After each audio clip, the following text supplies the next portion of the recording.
You want to come inside? Come on. Chappie, come inside. No, come on, come inside.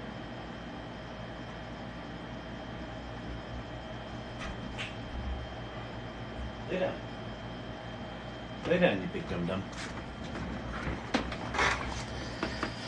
All right, welcome, welcome, welcome.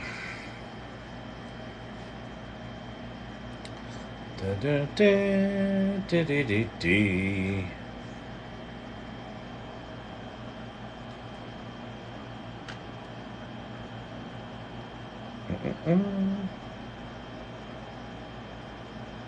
Yo, Thelonious, you there?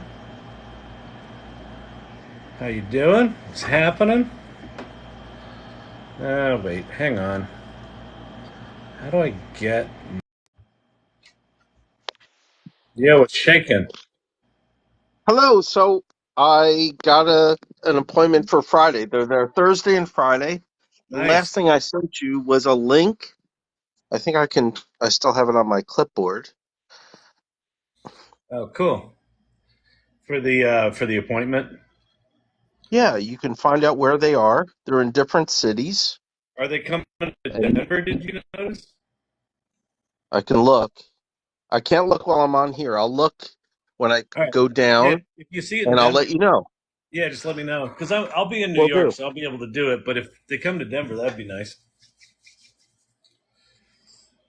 Cool. So what do you do? Happiness. I am the director at the Salvation Army of a family homeless shelter and a drug rehab. Two Oh, wow, different cool. agencies on the same property. I get my steps in every day. That's awesome. So 30 families in the shelter and 100, well, it's 40 now, addicts recovering from substance use.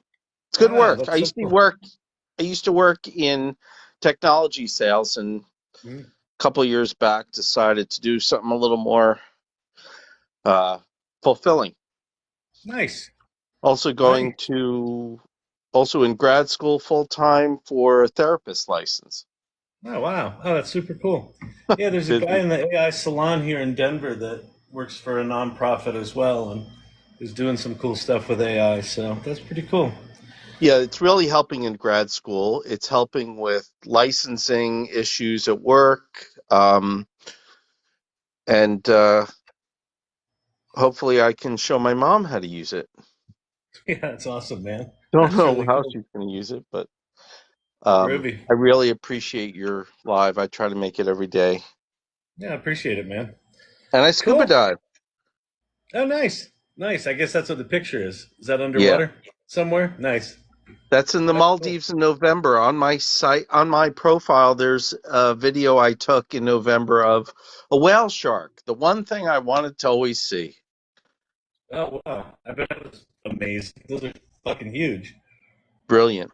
Brilliant. Wow. That's So really cool. docile, graceful, and I was in the water with it in the middle of the night. Wow. Brilliant. Wow. That's so cool. Awesome, Thanks for man. what you do. Hey, yeah, appreciate it. Good talking to I'll you. go. Likewise. All right. Cheers. All right. Welcome, everybody. Welcome, welcome, welcome. This is the AI Learning Lab. Great chatting with you there, Thelonious. Tell me if they zap your retina with the laser when you get orbed. You can be the guinea pig.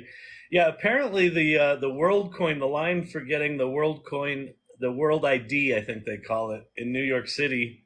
The lines are incredibly long. So if anyone's freaked out, um, they're not in New York. At least the crypto bros are lining up for it. This is the AI Learning Lab. I'll talk about these URLs here in a bit. My name is Kyle Shannon. I'm a longtime entrepreneur. Started a bunch of companies. I was an entrepreneur in the early days of the web. And what's going on with generative AI right now feels incredibly familiar to me. It feels like, we're doing one of these again. Although it feels like this generative AI stuff is coming a lot faster and a lot more profound implications, I think. think. And if you have questions, comments about AI, pop them down below. And then let me flip the camera here.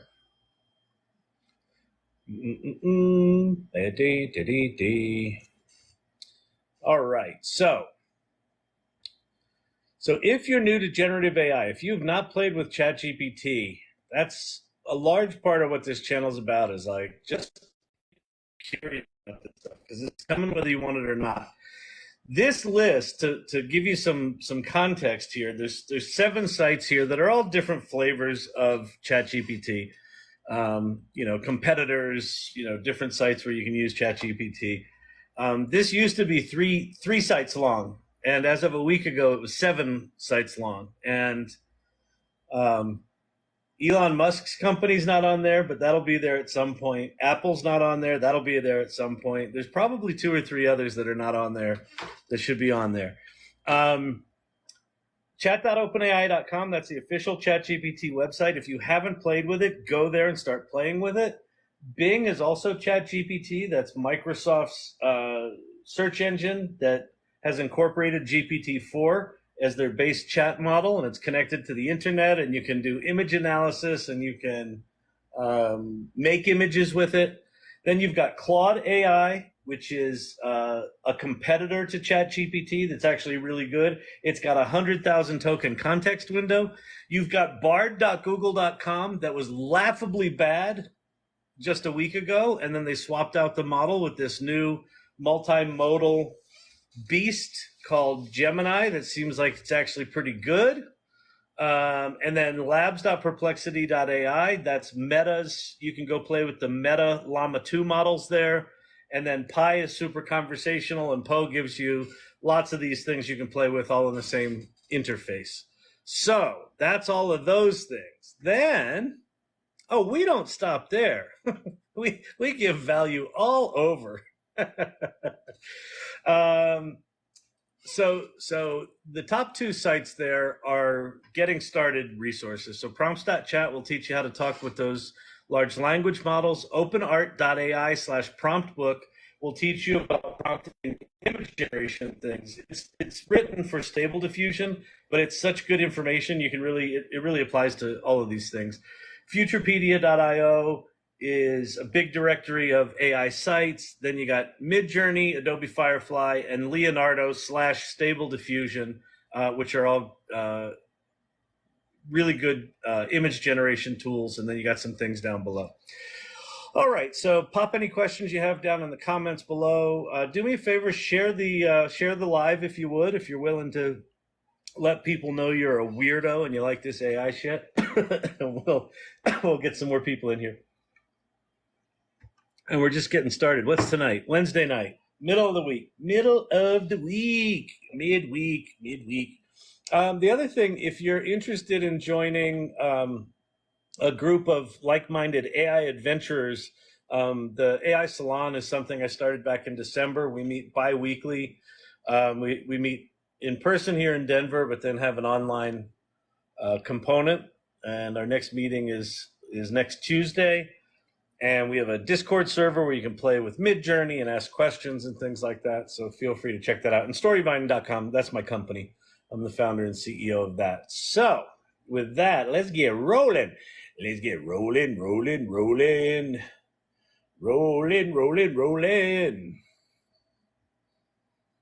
All right, got on my Fender t-shirt. Any guitar players in the house?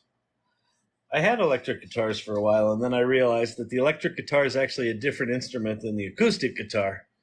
And I just wasn't as good at it. I just didn't get it. I didn't get it because I guess I learned on an acoustic and just never made the switch. All right, let's get to some questions. All right. Miami, New York, and LA, not in Denver now. Keep checking. Yeah, I'll do that. We'll get there. Well, we probably won't. So, do we want to verify any humans in that cow town, the base of the mountain? Nah, we're good.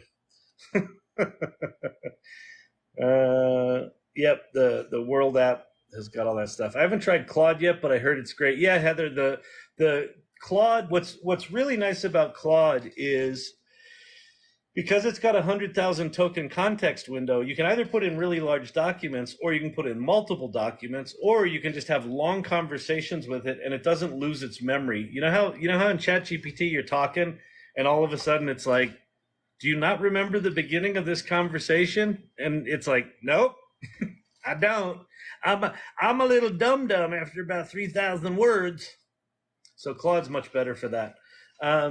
Couple of places where it's not, it's not up to snuff with the writing of GPT-4, but for the most part, it's pretty good. What is image analysis? How might we use it? Oh, let's go play with that. I'll show you that. It's not, well, there's a difference between image. We can do image analysis using code interpreter, but both Bard and Bing are multimodal, meaning they can read images. So you could upload an image and have it OCR it. You could upload an image and have it tell you what's in it, or write an ad for that image. So let's go try that. Oh, this is the new. Oh, by the way, there's a new Stability AI released SDXL 1.0. So their new image model.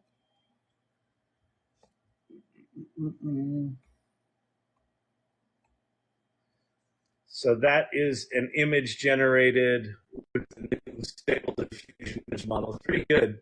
This is my 70s muscle car in an abandoned factory. That's indeed a 70s muscle car. These things are always like these weird hybrids between like all the different manufacturers. It's funny. That one's sort of a Camaro front end with kind of a Javelin in the middle, and then sort of Monte Carlo lines. It's weird. Anyway, at least it's 70s. Looks pretty good. You can go play with this at clipdrop.co. There's also another site. I forget what it was. You can go play with it at. But anyway, let's grab one of these. We'll grab one that one looks like a mess. Let's grab this one. All right, so we're going to save this as muscle. And then we're going to hop over to Bing. And so when you're at Bing, if you go to bing.com, it's a search engine, and if you click on the chat button, it brings you to this is basically ChatGPT, but the Bing flavor of it. One nice thing, if you haven't played with Bing, is you've got more creative, more balanced, and more precise. So this is, if you've ever played on the OpenAI playground, this is the equivalent of temperature, right? So more creative would be higher temperature, more precise would be lower temperature. I have no idea what actual settings are sitting beneath those, but we're not supposed to know that because we're just lowly end users, which is probably a good thing. But down at the bottom here, one thing you can do on Bing, if you didn't know, is you can make images. So I can do, let's see, chubby, black and white, mutt,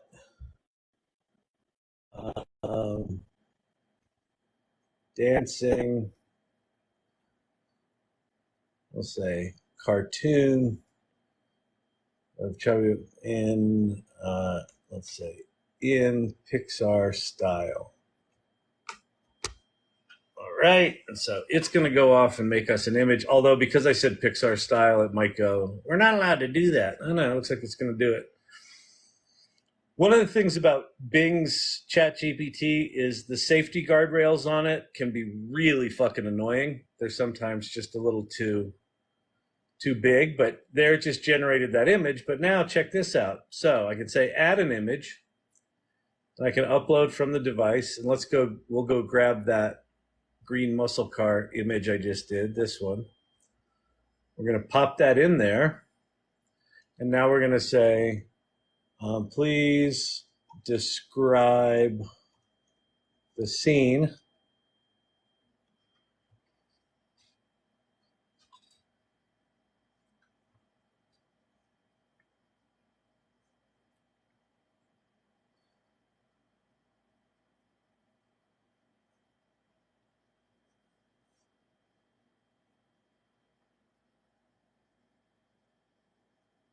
Oh, let's see.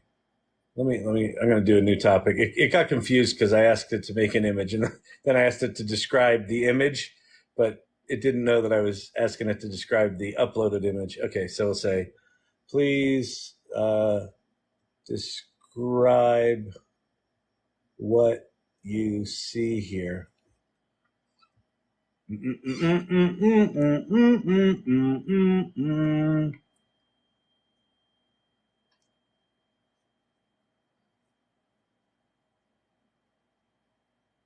Image you sent is a green vintage car in an abandoned warehouse. The car appears to be a 70s era muscle car with a black stripe on the hood and a black vinyl roof. The warehouse, large windows, broken panes, peeling paint on the walls. The overall mood is desolate and abandoned. Is there anything specific you'd like to know about the image?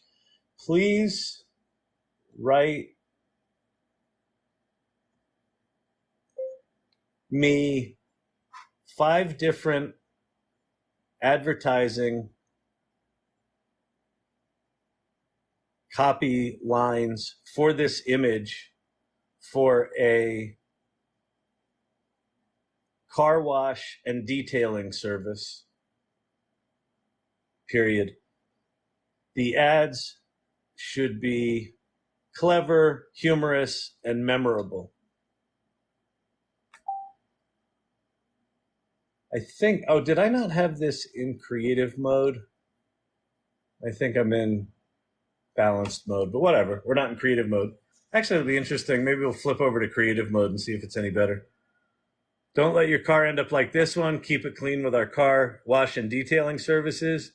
Even this vintage beauty deserves a good car wash. Abandoned warehouse or not, every car deserves to shine. Let us help you with that. Don't let the dirt and grime take over. So let's go new topic. Yeah, that was more precise. So let's do it. We'll do it in more creative now. So we'll pop that image back in there. Ba-da-ba-ba, ba-da-ba. Write me a set of 5 ad copy lines for this image, comma, that reference the elements in the image, but advertise a car wash and detailing service, period. Make the ad clever, funny, and memorable. All right, that's somewhere in the neighborhood of what we said before. Let's see what it does in more creative mode. Let's see if Bing disappoints us and writes like crappy Microsoft copy, or if it writes something actually good. Here are some possible ad lines. Don't let your car end up like this. Don't let your car end up like this warehouse. Bring it to a thorough service. Your car deserves better than this. That's not bad. This is what happens when you neglect your car. Okay, I'm going to say, these are all too long. Make them 3 to 7 word ads that are incredibly punchy and memorable.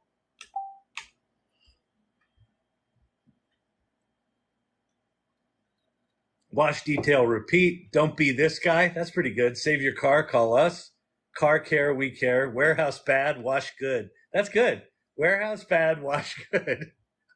that one. Warehouse bad. Wash good. I would actually. That's okay. All right. Microsoft doesn't suck. So you could do that with images. You could upload a PDF and have it OCR it, or tell you what's in it. Potentially even pull data out of a chart or a graph. Potentially. I don't know. But yeah, it can see images. And Google Bard does the same thing. Let's go look at Bard. Let's do the same thing with Bard. So we're going to go grab the old muscle car. There it is. I'm going to pop that in jolly old Bard.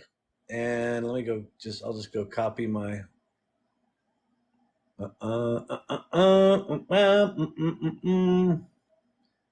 Copy. So the exact same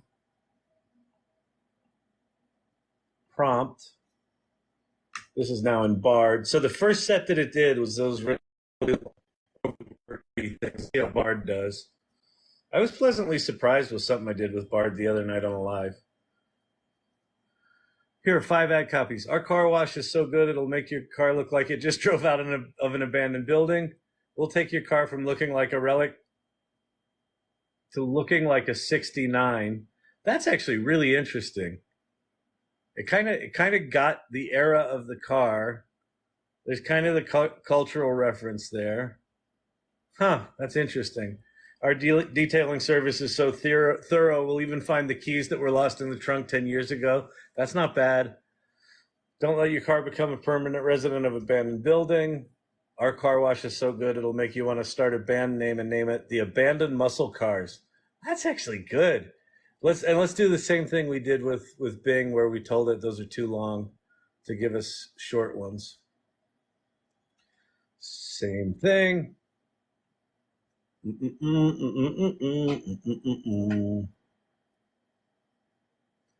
Abandoned car, wash it out. Dirt, we'll blast it off.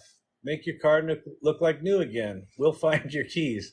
Your car deserves a wash. That's not bad. Your car deserves a wash. It's just sitting in a fucking factory. It deserves a wash.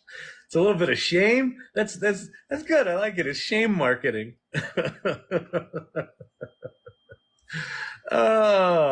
Welcome everybody. This is the AI Learning Lab. We are learning about, in that case, we are learning about both Bing and Bard can read images and see what's in them. And there's some interesting stuff going on there. All right. Let's see. You probably get asked this all the time, but what's the best one for code generation? I'm not an engineer, so I would say probably the primary place to start is GitHub Copilot, right? Because it's for coding. It's basically AI pair programming. But if you haven't tried just pair programming with GPT-4, it's pretty insane. I'll show you two things that are kind of interesting. There we go. So this is regular old Chat GPT. I'm just going to go to default GPT-4 and I'll say, write me a Python application that calculates fuel efficiency of a car driving across country and stopping for gas every hour. And sure, here's a simple Python program that'll do that, and it writes the Python code for you, and then you can go off and run the code and see if it works, and you can just go back and forth. I mean, the other thing that these things are really good at, they're good at reading code, they're good at documenting code. So maybe you have a piece of code you can't find a bug in, you can just dump it in there. It will find the bug and fix it and probably explain to you what's going on. You can take a chunk of code, have it explain to you what that code is. You could do that with trading bots, for example. A lot of people come in here and ask me about trading, which I know nothing about, but it can do that. And then there's this mode in ChatGPT now called Code Interpreter, and this is even more insane. So what we're going to do here is we're going to go grab, this is a zip file. I don't know what's in it. I do. Well, I can't remember what it was. It was something we downloaded last night from Kaggle. So if you want to play with data, so what Code Interpreter does is you can upload a file to it, I think up to 100 megabytes, and then you just ask it shit about the file, and it goes and figures it out for you. So we're just going to say, what is this, and why might it be interesting?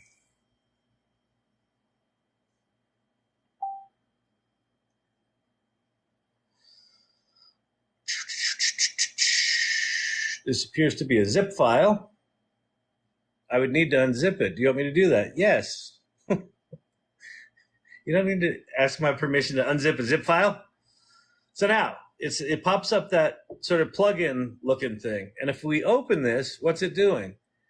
It actually wrote Python code and executed it. It imported the zip file library and wrote the code and unzipped the file. And so now it says the zip file contains a single file named backloggedgames.csv. Would you like me to load and preview this? So we'll go, yes. And so again, it's opening pandas. I think it's dumping that into a, what do they call it, a data frame or something within the virtual machine. So it now has all of this data in its memory, basically. So now it's analyzing what's in it. The data set might be interesting for a variety of reasons. Could be used to analyze trends in the video game industry, to understand player behavior and preferences. What would you like to do next with the data? Please visualize the data in the most beautiful way possible, and that captures what you think are the most interesting trends in the data. So this is the kind of stuff that you would ask a data analyst, right? This is the kind of stuff that if you were tasked with finding out if your marketing was working or if your sales numbers, why the sales were not working, you would either have to know how to do this, write your own Python, or you would have to, have someone at the company that knows how to do this, that studied data analytics. And now just as a business person, you can go, yeah, just tell me what's going on here. And so it writes the code, it creates charts. Those charts are not all that interesting because the scale's all fucked up.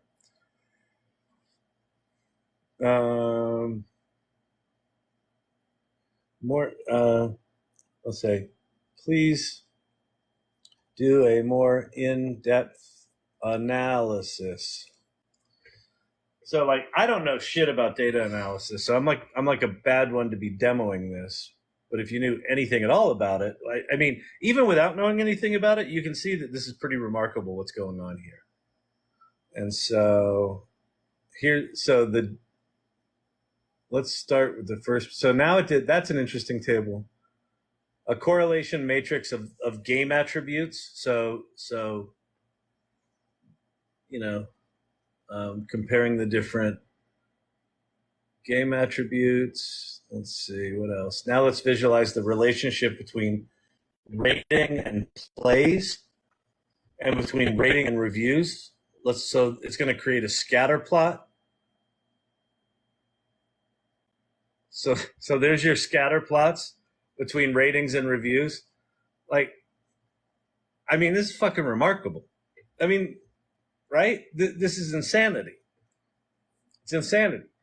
So what can you do with this? I don't know yet. Someone asked before when I said Bing and Bard can analyze images. They don't really analyze images, but this can analyze images. Okay, there's a Christopher Walken that we made in Midjourney the other night. So let's open this up and let's say, find the top 15 average colors in this image, create a bar chart of the percentage of each color where the bar is that color, and the names of the colors are creative crayon colors.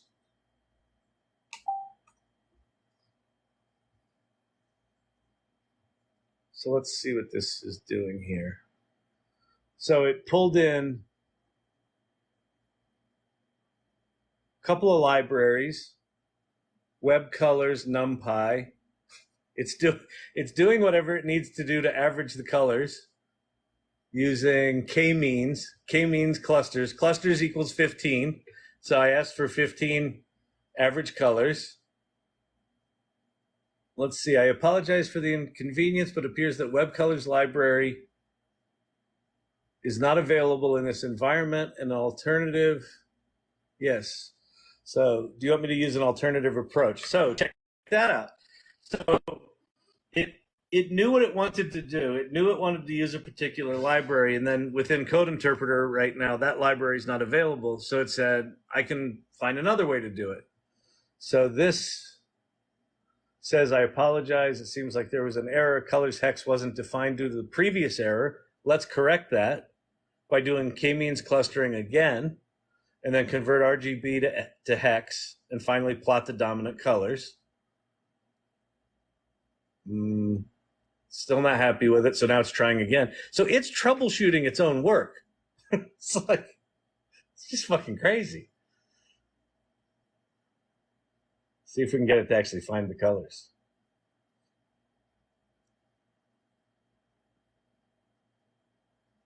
And right now, Code Interpreter just does, it looks like it might have hung. Code Interpreter just does Python, but you know, when you hear people talk about autonomous agents or auto GPT, things like that, this is the kind of things it's doing, where you give it a goal and then it goes off and does its thing. Let me try continue. No, that's not, it's still thinking. It'll probably time out here in a minute. But anyway, isn't that wild? I mean, oh, there we go. So there's the colors, right? So it was you know, a face. So there was those dark moody colors. All right. So I'm going to say, no wait, that's great. Oh wait, that's not what I wanted. No, that's great.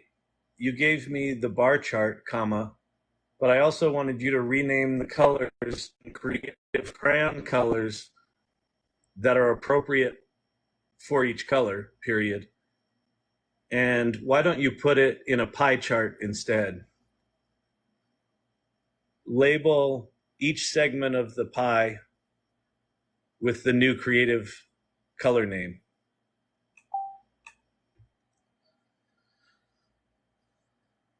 So now it's got to read the hex values of the color and then somehow reference that to figure out, is it a flesh tone, is it a green, is it a blue?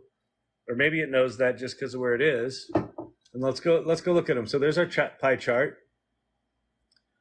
So Emperor's Emerald, Sovereign Silver, let's see, Princess's Periwinkle, Prince's Peach, Queen's Quartz, Monarch's Maroon.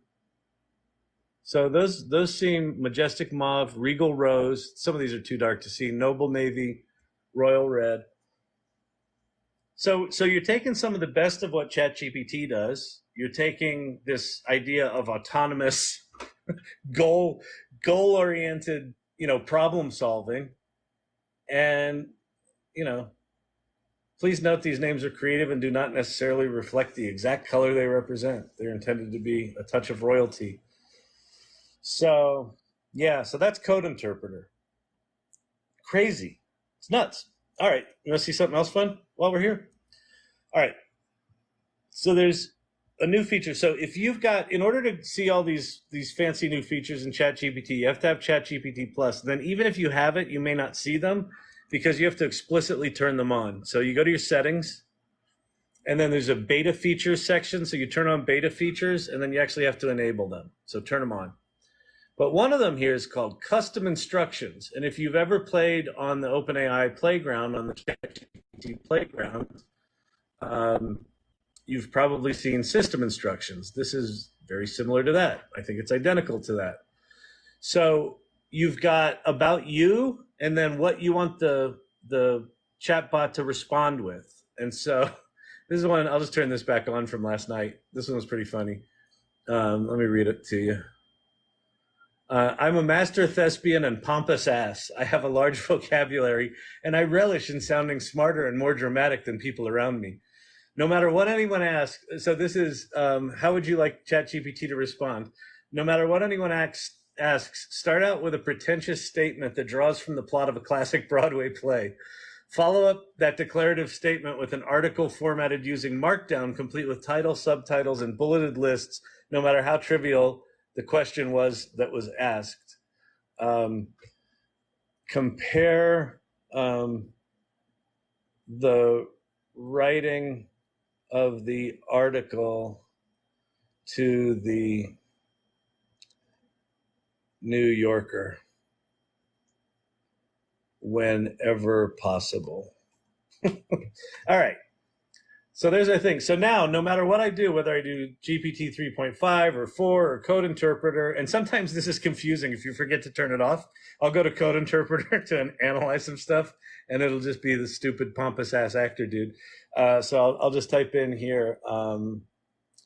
Let's see. We'll do something non-theater related. So we'll do why does fresh asphalt smell so good? Ah, my inquisitive interlocutor. The allure of a delightful aroma that emanates from fresh asphalt can be likened to a poignant act in the grand theatrical production of life. In the melodious overture of this olfactory experience, we find ourselves transported to a scene reminiscent of the opening acts of The Streets of New York, a classic Broadway play. And then it uses Markdown, so notice it's got bold and bullet points and things like that. And then it wrote the article, the New Yorker connection. So while my example here is silly, let's say you always wanted ChatGPT to respond with comparative tables, or you always wanted it to respond in less wordy ways, right? Right now, ChatGPT is a little wordy. You ask it for stuff, it's like, I'm so glad you asked, Bob. Let's dig into that. If you just want the answer, you could actually put that into these custom instructions. So a solid, interesting new feature that came out 3 days ago, 2 days ago, something like that. A lot of this stuff is new. Welcome, everyone. If you're new, my name's Kyle Shannon. This is the AI Learning Lab. These sites here are all different flavors of ChatGPT. If you have not played with ChatGPT, that's a requirement of this channel. You can hang out here. We hang out, we cuss, we have a good time. I drink iced coffee. Like, why wouldn't you want to watch that? Old man on a TikTok. Old man on a TikTok. What'd you do Wednesday night? Well, I don't want to talk about it.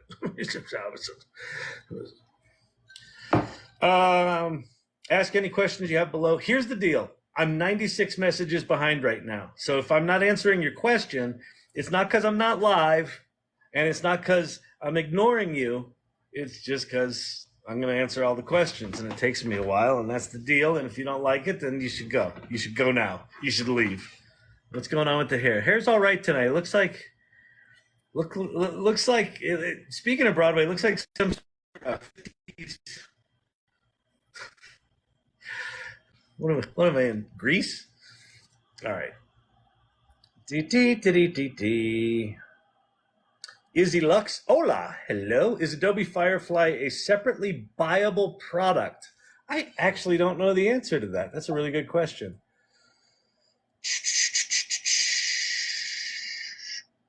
Because it's only beta right now, so I don't know. Can you subscribe to Adobe Firefly on its own?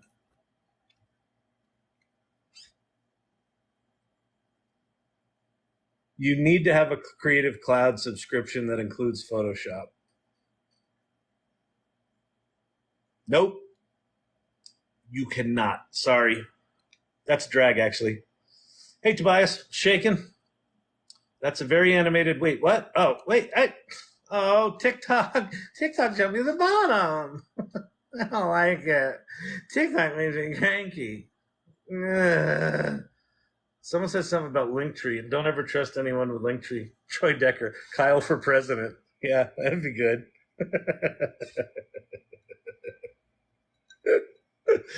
Oh, my God. There's been a cyber attack. Kyle, what do we do? I don't know. Fucking deal with it, maybe? I drive my engineers crazy. They're like, well, you know, what's the product requirement here? I'm like, product requirement's actually quite simple. I want it to fucking work.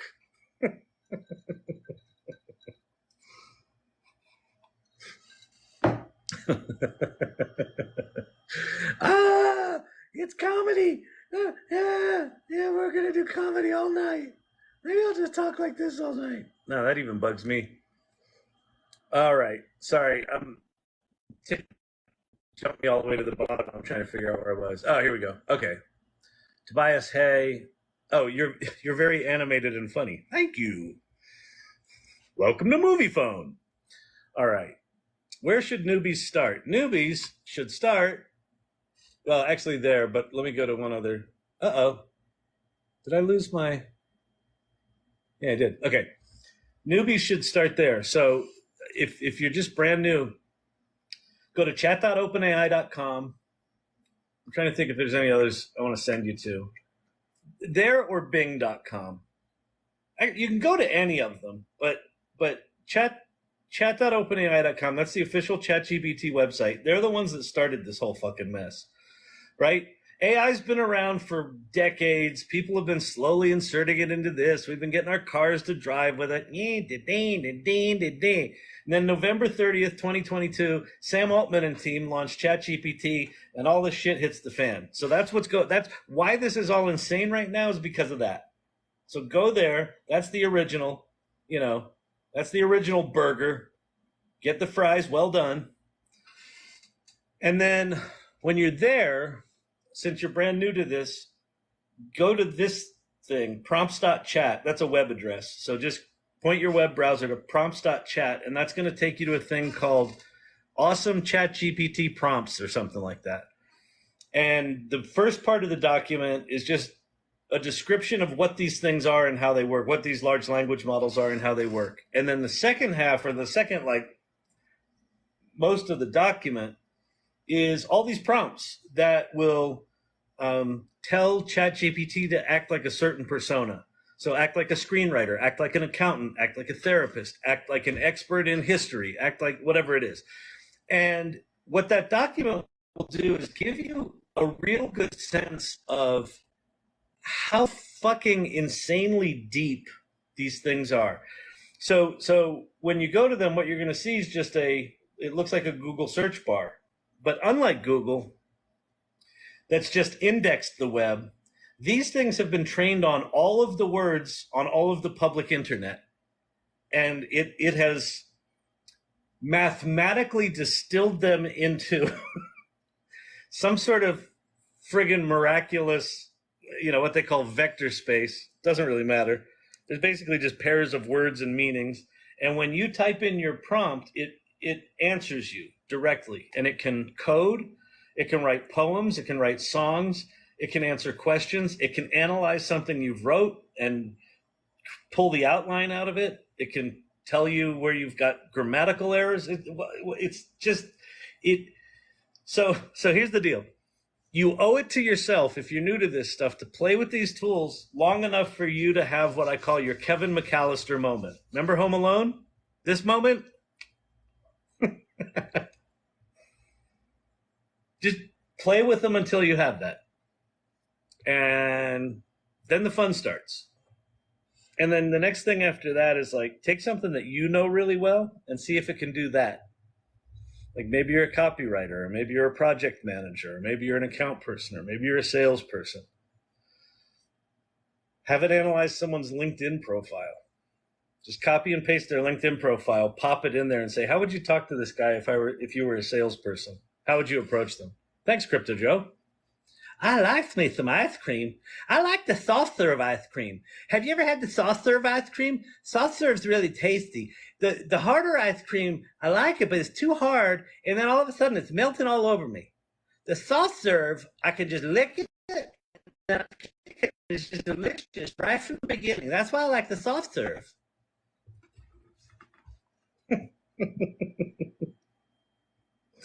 One of the things that gives me joy in life is knowing that someone is flicking through TikTok and just sees that. Who the fuck is this insane person? Ah!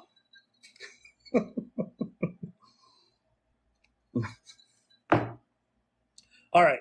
So hopefully that helps. What's your name? Izzy Lux. Yeah, that's where you should start. Start there. Just start with the words. Words, words, words, Shakespeare once said. Words, words, words, words. Language is everything. Language is everything. It's what gives us meaning. And these are called large language models. And they are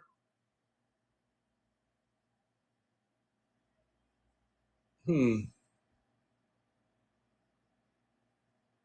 like humanity reflectors. So like they've been trained on all the shit we've put on the internet for the past 3.5, 4 decades.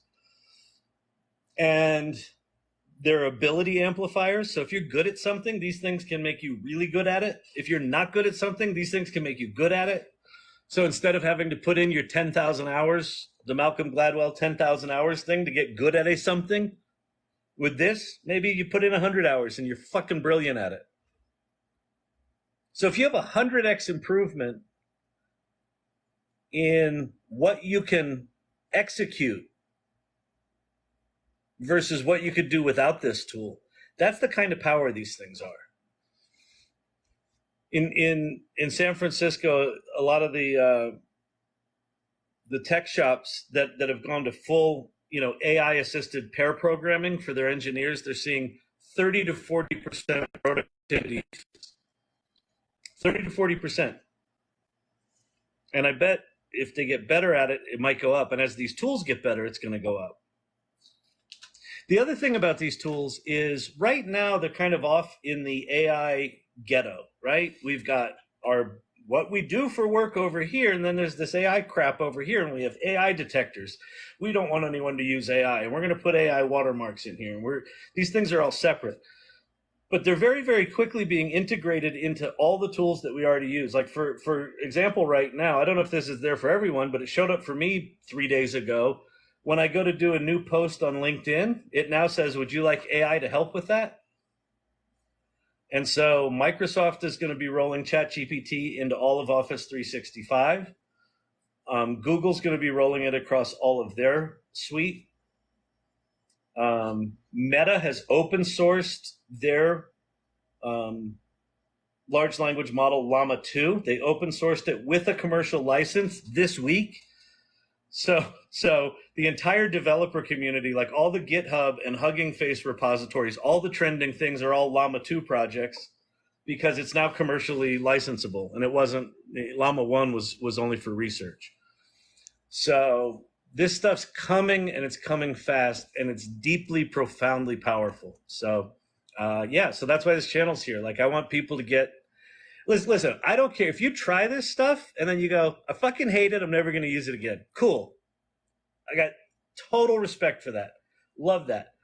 But if you're sitting on the sidelines and like, I heard it's not perfect.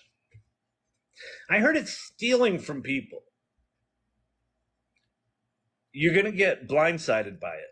And the more you can get your head around it, the better position you're going to be in as these changes start to come. Tyron Truth, nice name. I'm going to go 8.5 out of 10 because it took me a while to pronounce it, but I like it. So hello.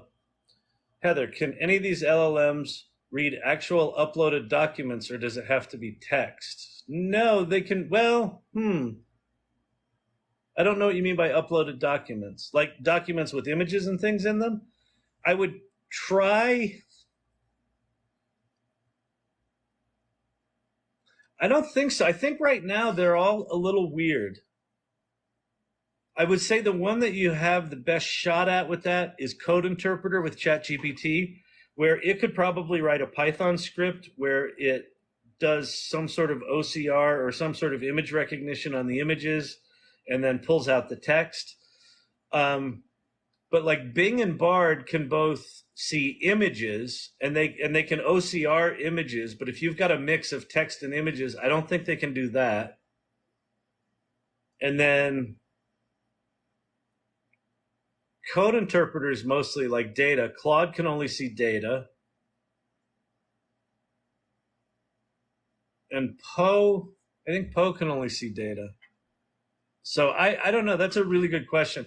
That's worth an experiment.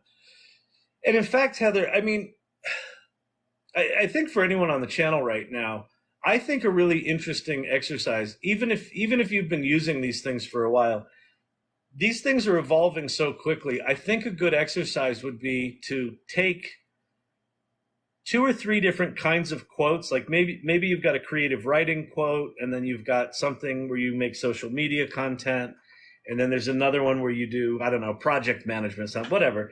Take 3 different quotes and run the exact same quote through all of these different tools, and see which one. Um, it's an interesting experiment. We did it last week with writing jokes. Someone asked, "Can these large language models write jokes?" And I'm like, "Not really." And then we confirmed that. But GPT-4 actually wrote a joke that was a joke. You know, would it have survived an open mic night? No, but it was a joke. The other ones were pretty bad. They were joke structures, but they weren't funny. All right. I asked Bing Image to create a picture of a certain president sitting at a table. There you go. I'll tell you, the 2024 election is going to be somewhere between comedic and fucking terrifying with all the misinformation and image stuff that's going to happen, and video stuff. I think Bing is using the bong. Yeah, Bing. I want to like Bing more than I do, right? It doesn't have a good image generation tool behind it. I really wish OpenAI would come out with DALL-E 3, like something that's in the neighborhood of Stable Diffusion and Midjourney, because DALL-E's just shitty right now. And then Microsoft has Bing Chat so safety handcuffed that it's just bad. But it'll get better. I'm not taking the other thing about all of these tools, don't feel like you have to master one of them and you have to dive deep into it. They're all changing so fast. Like they're evolving so fast that whatever's required for you to get good work out of these today, you're not going to have to do that 6 months from now. But getting AI literate right now, I think will pay dividends. I think we all have about a year that if we can be AI literate and on this stuff and getting our heads around it and talking about it and communicating it, is going to be like an unimaginable amount of opportunity. If you ignore it, there's going to be an unimaginable. Wait, my brain. I'm like Mitch McConnell. Did you see him? He just stopped talking today. My brain just shut down. Unimaginable. Yes, that amount of pain if you just ignore this stuff, because I think it's going to transform nearly every position. Certainly every position that is mediated with a computer. So whether it's creative or whether it's knowledge work or whether it's consulting or whether it's just even basic simple shit like community organizing, everything's going to be impacted by this stuff. Copy and paste the conversation so it remembers what you wrote. You can do that, MAGA, up to a certain point. So with ChatGPT, it's got about a 3,000 word context window. So if what you copy and paste is too long, it will forget the shit at the top, right? Claude has 100,000 token context window. So that's like 75,000 words. So if you want a conversation with one of these chatbots where it doesn't forget what you talked about at the beginning of the conversation, use Claude. Or if you want to take the great American novel that you wrote when you were 17 and actually rewrite it so that it doesn't suck, you could paste the whole thing into Claude and tell it to help you rewrite it. So Claude's pretty fucking amazing, and it's free. And it's, if you want to know who's behind it, the people that made GPT-3, the sort of thing that started it all, quit OpenAI and went and started Anthropic. So it's a bunch of ex-OpenAI people that created it. So it's an interesting competitive. This whole competitive scene right now is fucking fascinating. Yesterday, Apple announced, yeah, we got Apple GPT coming. It's gonna fucking rock. You know it's gonna rock. So Apple's gonna be added to this list, and then Elon's got once he figures out how to get the Twitter logo off the building in San Francisco, and he renames that thing X. And once he gets through the trademark issues with Microsoft Xbox and Mark Zuckerberg with with all of his trademarks for this thing X, once he gets through all that and he gets his AI company up and running, that'll probably be on this list. I would not be at all surprised if Amazon doesn't do something. Snapchat's got one, which I haven't even played with Snapchat. Yeah, there's going to be a bunch of them. So anyway, it's crazy times. Crazy times. It's so crazy. It's so crazy. It's so crazy. Did you see? Did you see? Is this image generator paid or free? I don't know which one.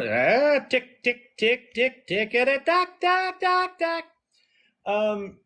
Just like a goddamn fucking dancing monkey. You put a virtual hat on me. I'm like, wee! Hey, we could turn this into one of those channels where I just act like an NPC. Heart, heart, heart, heart, heart, heart, heart, heart. No? All right. Fine. Fine. If you don't want me to make $700 a day reacting to cowboy hats, that's fine. We'll just talk about AI then. Fine. I'll be broke. I'll stay broke. The image generator I was using, well, let me go see. There was,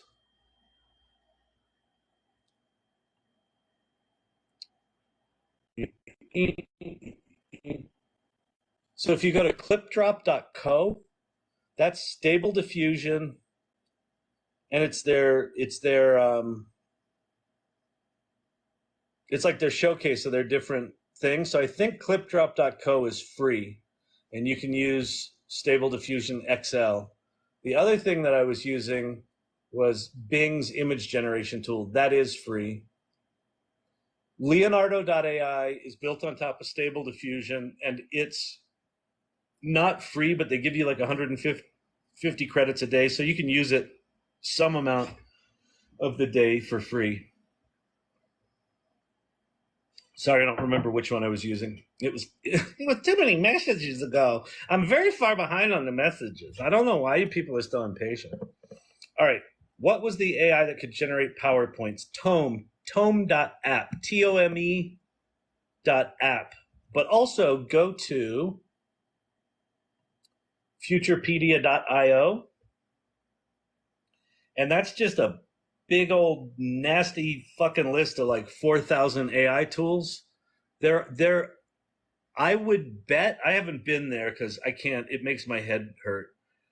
I would be surprised if there weren't 100, 150 PowerPoint generating tools out there. So there's probably a lot of them. Here's the problem. Of the 150 you may find, 145 are going to suck really bad. And there's not going to be a good way for you to know what's the difference until you actually go use them. So what I would do personally, and I mean, maybe this is because I'm comfortable with PowerPoint, I would use GPT-4. I would go to ChatGPT, GPT-4, and tell it, here's the presentation I want to write. I just put in my key concepts and then have it fucking write it. And then just copy and paste that into PowerPoint or Keynote outline. I'm on a Mac, so I use Keynote. But we're switching. Oh my God, I can't believe we're doing this. We're switching my company from Google to Microsoft. It's been fucking 11 years we've been on Google products. We're switching it to Microsoft, which is, I think it's stupid. But they're rolling GPT across all of what they do. We do a lot of work in pharma. So like, a lot of our pharmas are blocking Google Meet, and I think a lot of our applications may need to run on Azure servers. So that's going to be painful. Ask me how I am a month from now, because it's going to take us 30 days to make the transition. Oh, it's cool. You're talking with each other. I love that. Fantastic. I'm going to check in on what you're talking to each other about here. Let's see. What do you mean scan text? It told me to fuck off. It said if I persisted, I'd lose my access. What was that? What service told you to fuck off? That's interesting. No way for real. Okay, good to know. I'll need to know. Yes, I was shocked. I should have screenshotted it. Yeah, what was the service that told you to fuck off? That's pretty interesting. Was it? It wasn't Perplexity, labs.perplexity, because that's Llama and it probably doesn't have any safety guardrails on it. Those things will tell you to fuck off. All right. All right. I also use please when prompting. The AI might end up being your boss of the future. It's funny. I don't do it. I don't think about it as, our robot overlords. I just find myself, it's really polite to me. And I just find myself going, oh, thanks. That was great. Like my experience in working with these feels very similar to working with a remote intern who needs a lot of direction, gets a lot of shit wrong, but is fucking brilliant. That's what these things are like. And they tend to work best when you give them lots of context, you give them lots of direction, you explain why you're doing things, you say things like please and thank you, and oh, that's great, try it again, but make it suck less. I had an acting teacher do that once. I was in an acting class. Oh my God, this was cold. This woman gets up and she does her scene, and the scene ends, and he goes, yes. Why don't we try that again? And this time, why don't you try it as if you had talent? It's like, oh boy. It's a rough business, the old acting business. You think it's all just fun and games, hanging out at the red carpet? Oh no.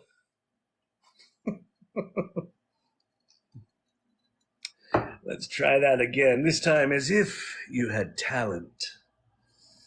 What's the website address again? For what? I don't know which one I was on, but I'll tell you. More talent in Hollywood.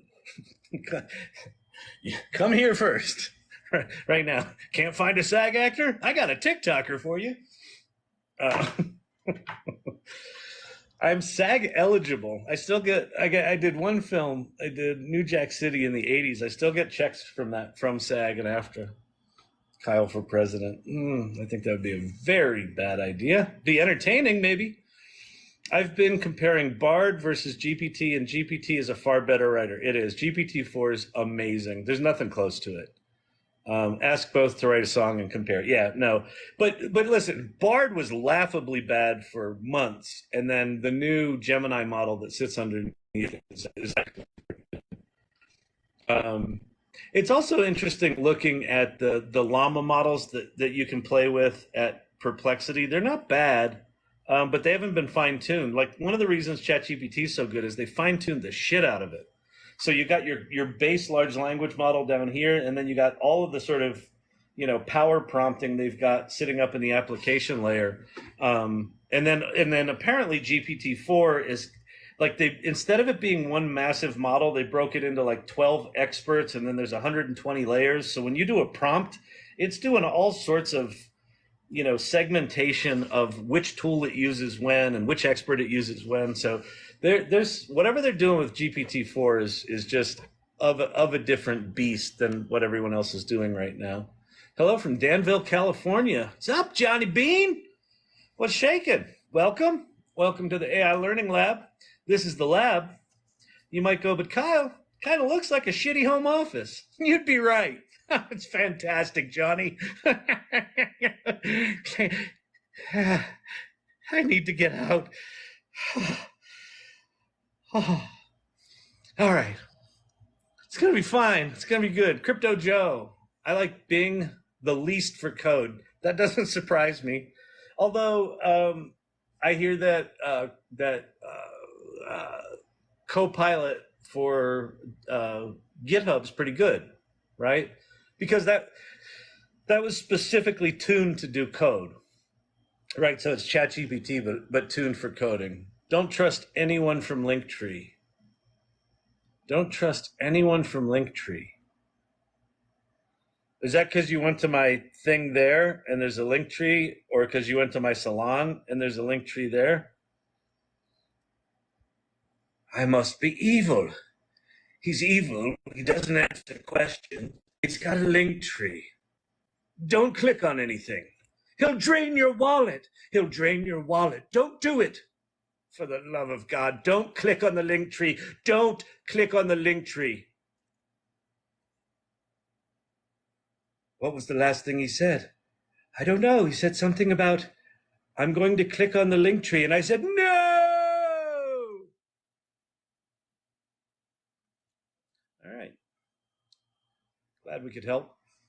This is exactly what I needed to know. I know, link trees, right? Exactly. I don't know what you're talking about, Heather, but glad whatever I said was what you needed to know. Oh my God, wow. Again, not sure what that's in reference to. Possibly my hair. Oh my, it's gone south. The glue has broken. It's taken on a life of its own. This, you know, what are we going to do? We're not going to do anything. We're just going to let it entertain itself. All right. I've tried to use this to code macros with VBA, and it hasn't really been able to correctly. Any tip? I don't know what this is. Do you mean ChatGPT? I would say go to GPT-4 for GPT-4 is better than GPT 3.5 at coding, and don't go to Bing's GPT-4. Go to that one. I would also say try Bard, because Bard is better at code than it is at words, and it might be better with macros. I don't know enough about VBA and macros in Excel to be able to help you. I'm relatively clueless on that, other than I know that you can do them. I know that if you know what you're doing, you can do some pretty remarkable shit. And I know that when I've been stuck, like in Google Sheets, trying to get it to do something, and I don't know what the formula is, and my ADD will not allow me to look through a long list of formulas, it prevents that from happening whatsoever. It helps. It's gotten me out of a bunch of jams. But if you're doing some more sophisticated stuff, I would say just there's so many variables here. So if you're new to prompting, Mika,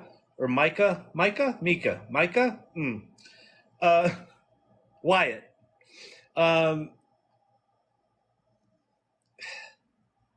if you haven't done things like tell it to act like an Excel macro and VBA specialist, and kind of, you know, sort of focus the conversation down and have it act like that kind of specialist, that will actually make a difference. Because the way the large language models work, if you just give it a generic, you know, give me a macro that does this, it's kind of looking at all of what it knows out on the internet, which includes the right stuff where people have solved that correctly, and all of the people who have not solved that correctly and put you know bad information out there. So if you tell it to act like a VBA specialist, it will kind of narrow the semantic, you know, ooze that it's searching in, and that may help. The other thing is do what's called prompt stacking, where instead of trying to write one perfect prompt and get it to give you the perfect answer, you could say, I'm trying to write some macros with VBA. Is that something you understand? Yes, that's something I understand. Great. The area of VBAs I want to do, you know, centers around automating pivot table filtering. I don't fucking know, whatever it is, right? And then, you know, is that something you can help with? And just keep layering the prompts. So what you're doing is giving it increasing. Thanks, Bear, for the roses. I appreciate that. It's giving it increasing context where you're getting more and more specific. So it should hallucinate less and look up less. The other thing to try, if you've got access to GPT Plus, is try Code Interpreter. See if grab some VBA out of Excel, pop it into a file, throw that into Code Interpreter, and have it help you rewrite it there. Because that's writing and executing Python code. So if your VBA has to have any formulas in it, maybe the Python would execute that better than just ChatGPT. I don't know. All we're doing now is mansplaining. We're just mansplaining. We're just saying words. We don't know anything. We don't know any facts. We don't know any theories. We don't know nothing. But we're doing it confidently. We're doing. You know what could help you, Micah Wyatt, is you could do all this, but I don't know nothing. So that's just mansplaining. I'm a mansplainer. That's a mansplaining. This is the AI mansplaining lab.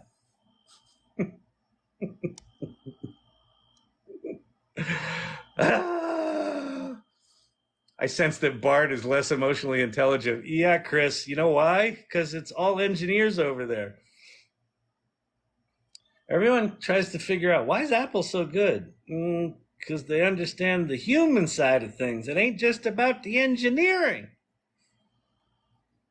Google GPT AI and go to the one OpenAI. Oh, someone's helping someone else. That's cool. Data is my jam. If data's your jam, man, Code Interpreter, you should be all over Code Interpreter, Heather. All over it. All over it.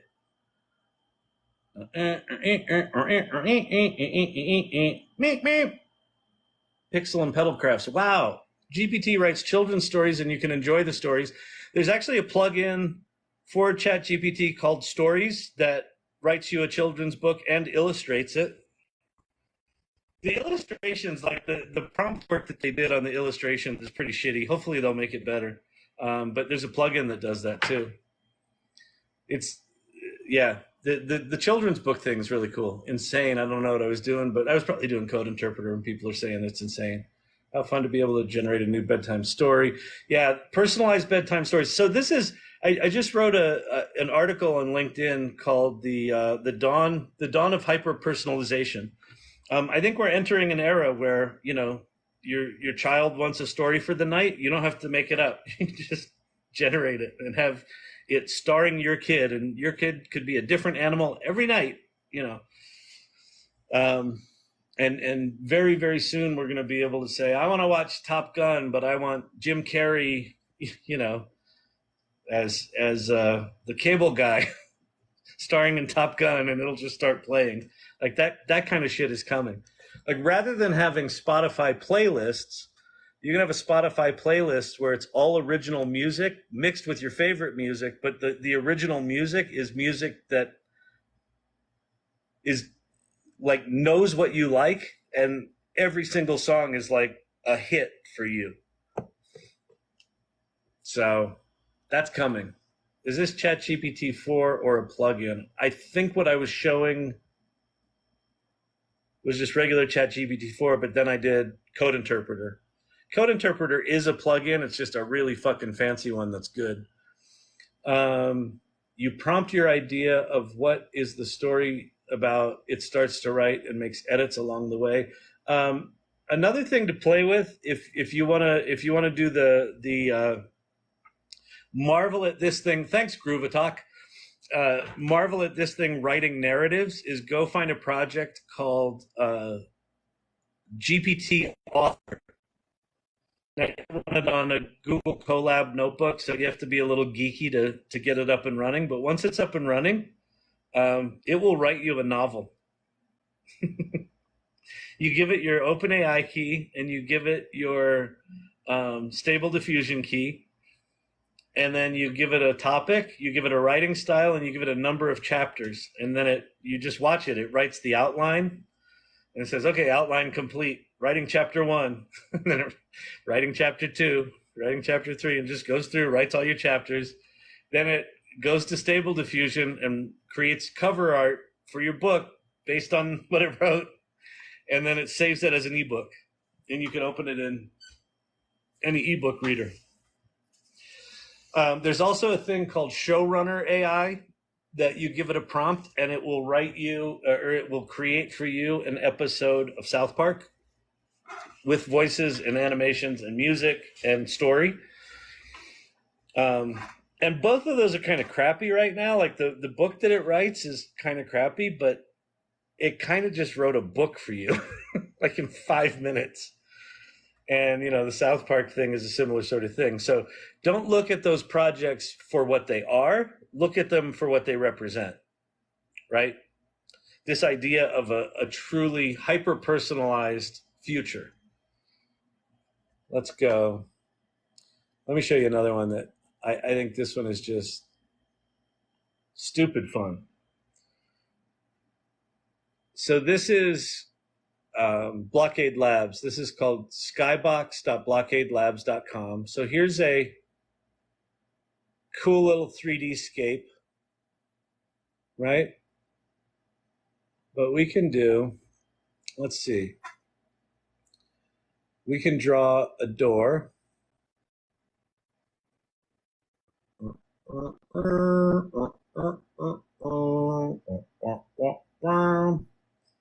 And we'll do a little window.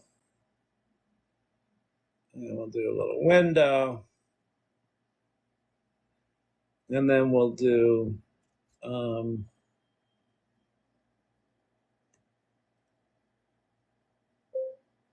door leading out to the stairway to heaven in a rock and roll universe. And then I'm going to go dreamlike. And I'm going to go generate. And now it's going to do that. So it's going to make me some doorway to a stairway to heaven. We'll see if it got any of the reference to the rock and roll universe. Is there going to be a guitar here? There better be a fucking guitar. Here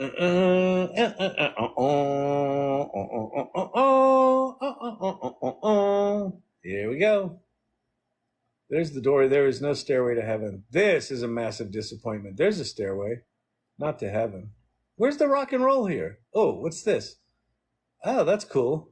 Oh, there's a little portal. That's pretty cool. But anyway, so, and we could do, I could do Neo, Tokyo at midnight in the rain, and do, I think there's a cyberpunk style. Generate.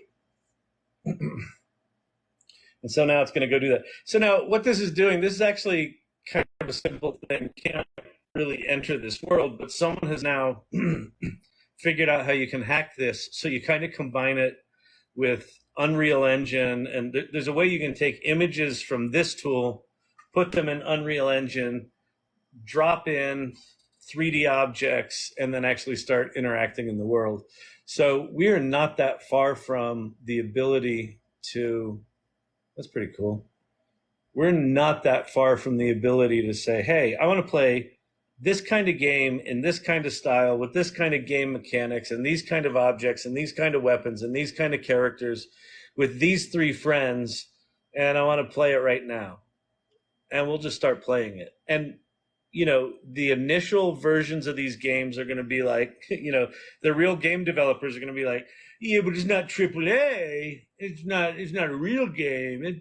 That's janky gameplay. And then a year after that, the janky gameplay will be gone. And then those AAA game developers are either going to be, dealing with this reality or not. And if not, they're just going to watch the demand for bespoke handcrafted games go down as the demand for hyper-personalized games goes up, right? Because if I can play the kind of game that I like I love trigger twitchy games, and I like racing games. I can't stand strategy. I like my ADD. I can't do it.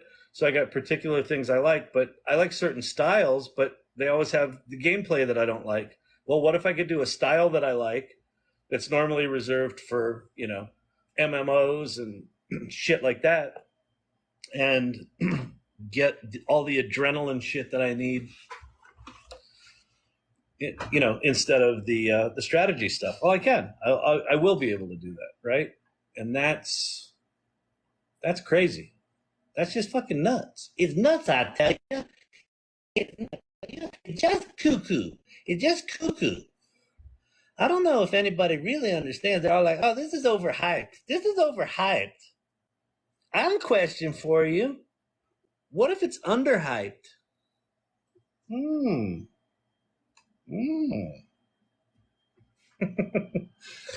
What was the original picture? I don't know what I was doing. But if you remind me what I was doing, I'll grab the original picture. Wild. Magnum CI. Yes, Thelonious. Thelonious is the one that coined the term Magnum CI. What we talked about last week was that the product name Code Interpreter is fucking horrible because it's way more magical than Code Interpreter. So Thelonious came up with the Gen X friendly Magnum CI, which I like. It's solid.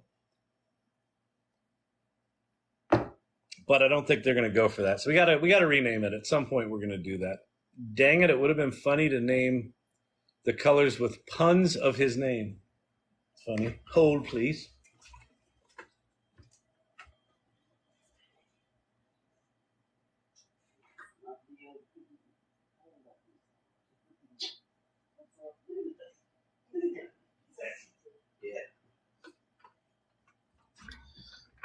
All right. What? Is there a way to share GPT-4 with my partner, like sharing Netflix? Well, so you have a couple of options. If it's like a cost thing, like you don't want to pay the $20, I assume you could. I don't know if you can both be logged in at the same time, but Claude.ai is free. Bing is free. Bing is GPT-4. It's ChatGPT-4, but it's kind of Microsoft's version of it, so it's a little bit hobbled, but it's you can do image generation there. Bard is free. Perplexity is free. Pi is free. Poe's got a bunch of free stuff in it. So there's a bunch of free options here. I know that you can share prompts from ChatGPT with someone else, but they have to have their own kind of thing. But yeah, I don't know. I don't quite know what you're trying to do, River. But there's enough free options here that I think you have some options without having to have 2 subscriptions. And with the ability to share your prompt, I think if you share a prompt, your partner could bring up GPT 3.5, which is free, and just use your prompt within GPT 3.5. So that might help. What filter do you use to have your face in a square while on a computer? It's called dual camera. So when you go live, there's just a button there for dual camera. If you don't see that button, that's because TikTok took it away from you because you're a bad human being. Like I had dual camera for a while, and then they took it away for like a month because I was a bad boy. It was bad. It was very bad. They took it away. And then for no reason, they gave it back. Why? Because they're fucking TikTok. I don't know. They make their own rules. They do what they do. They banned me twice for 7 days, and I have no idea what I said. One time I think I was talking about bias, and I think they just went, oh, if it's bias, it's bad. Get out. I was trying to explain it. I was trying to explain what was going on with bias, and they didn't want to know. They didn't want to know. They didn't want to know. You know what they wanted to know? Nothing. They were like, get off. Stop. You don't do lives for 7 days. Get out. Get out now. Poof. Gone. This is fantastic. Thank you. Thank you. The website to make images of cars. Yeah, that was I always forget the name of it. Clipdrop.co. Clipdrop.co. Let me go to the beginning of it. So if you go here, there's like all sorts of cool tools here. So this is Stability AI's little playground. So like they got Stable Diffusion XL. That's where I made the cars. They've got Uncrop. They've got Cleanup. They've got Stable Doodle is really cool. Have you seen Stable Doodle yet? Look at this.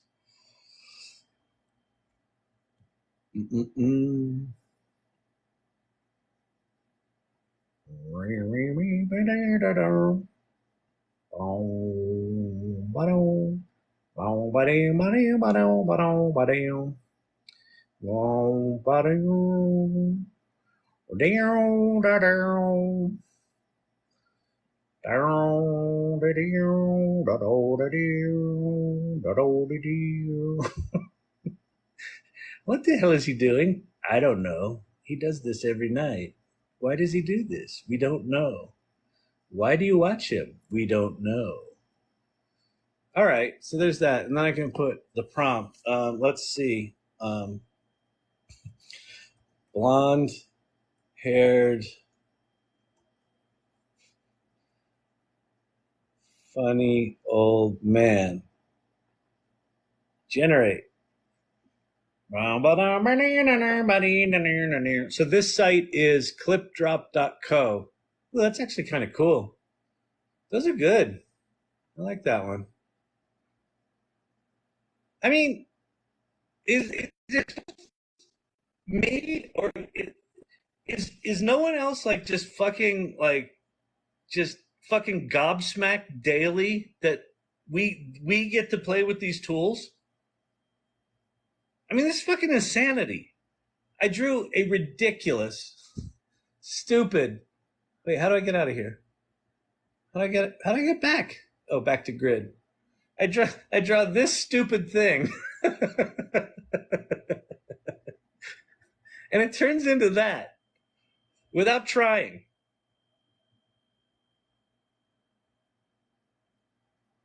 I mean, I don't know.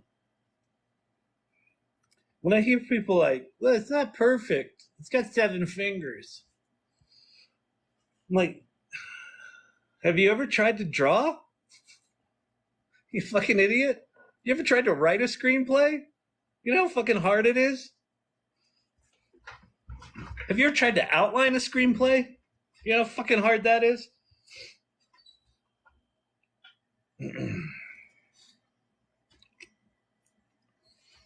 Right?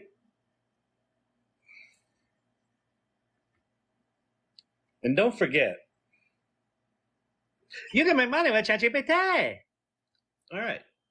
It's an important lesson we like to learn here over and over and over again. I'm also in my journey with generative AI. I love the conviction in your TikTok lives. Thank you very much. What's your name? Abir? Abhirup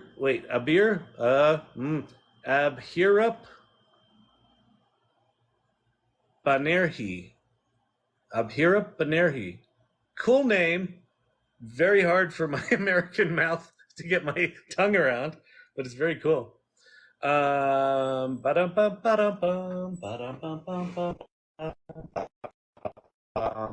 Paste all the comments into ChatGPT and ask it to highlight the best questions. Can I do that? How do I get to all the comments? Anybody know? Go left, go right. Oh, wait. How do I copy them all? No. Oh, this is wild. I didn't know this was here. How do I copy all the comments? Anybody? Swipe left to close. These are a hell of a lot easier to read if I swipe left. Look. It's like, old man learning to use TikTok.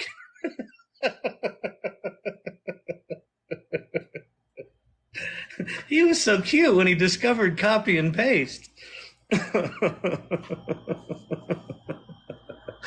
Oh my God.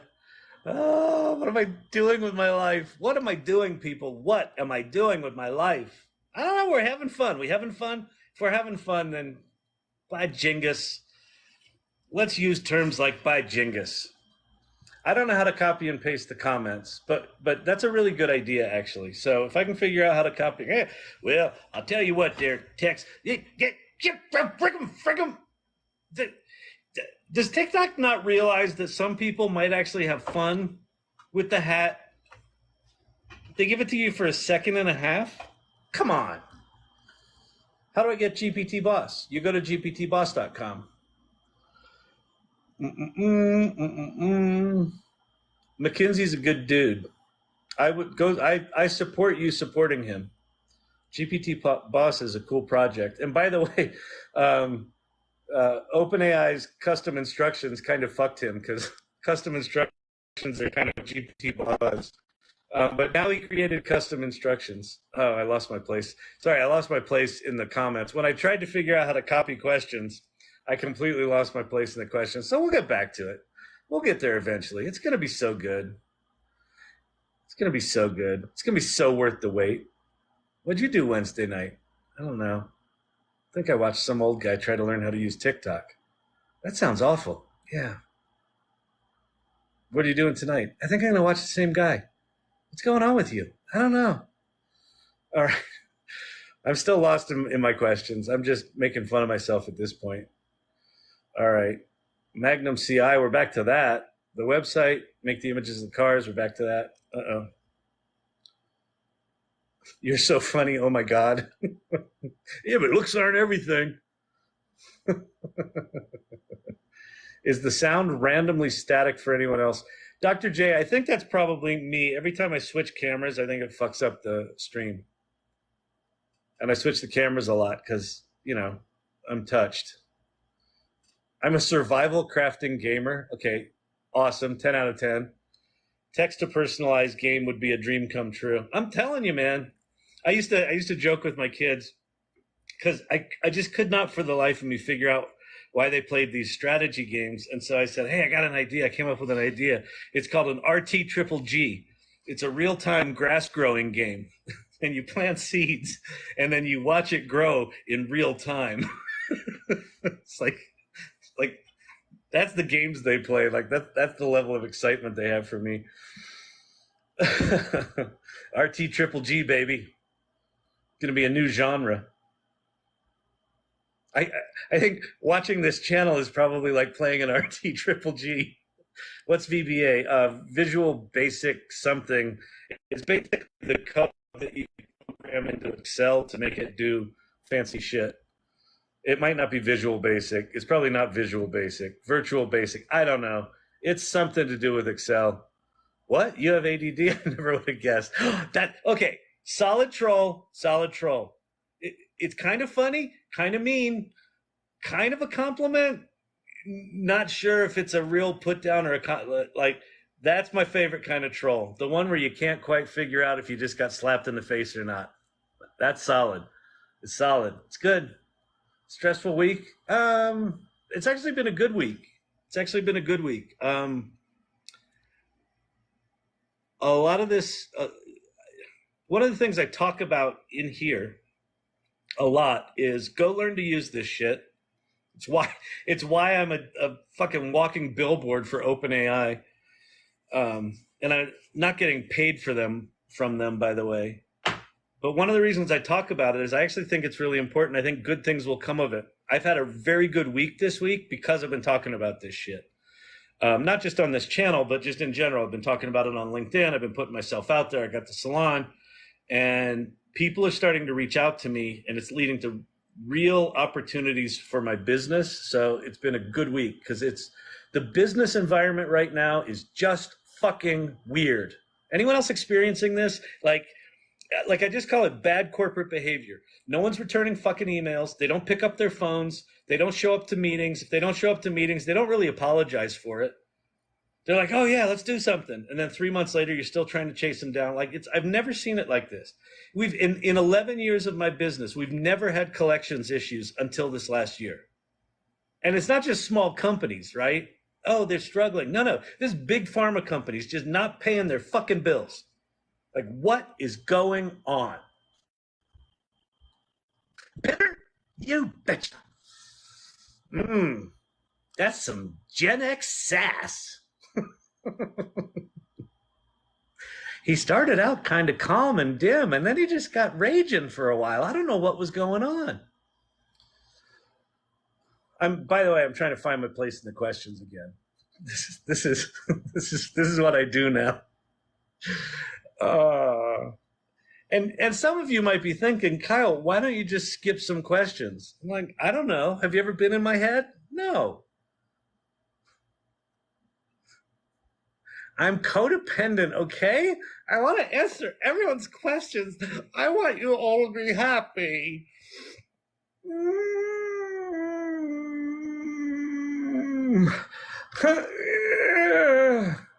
Welcome to Movie Phone. Is that iced coffee? Why, yes, it is. Remember Juan Valdez? Don't we all? Those were fantastic days in the 70s. When your coffee was tasty and laced with arsenic. Oh, yeah. Bring back the Superfund. Hello, Emilio's wife. Welcome. I know you've probably been here for half an hour. I'm so far behind on questions, but, you know, I'm trying to figure out where I was in my questions. I just saw you joined. River, is there a way to share? Ah, here we go. This was River's question about sharing ChatGPT with her partner. This is fantastic. The website that makes images for cars. Now I'm too far back. The beta was released with my Creative Cloud subscription in the US. Best AI for iOS. Okay. So for me, so there is an official ChatGPT app for iOS. There is an official Claude. Is there an official Claude app? I can't remember. I think Bing has an app. Bard doesn't. I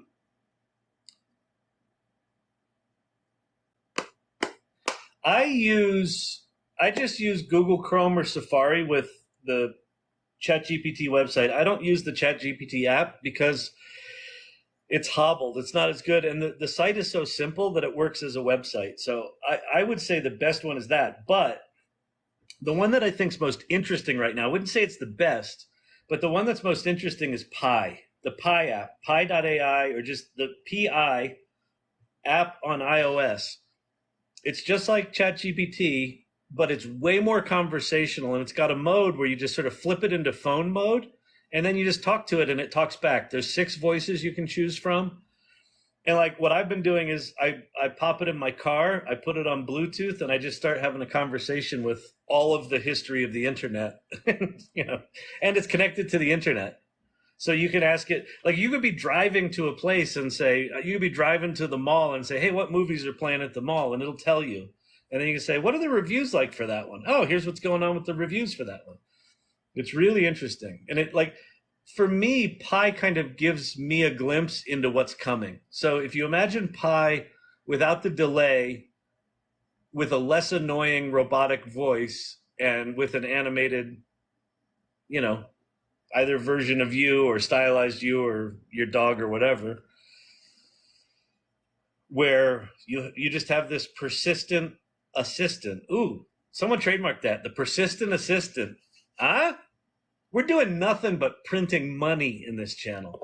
Like you take persistent assistant, you turn that into an app, no one can pronounce it and you'll probably lose some money. But anyway, but seriously, someone will remember it, and then you do as much as $10 per month.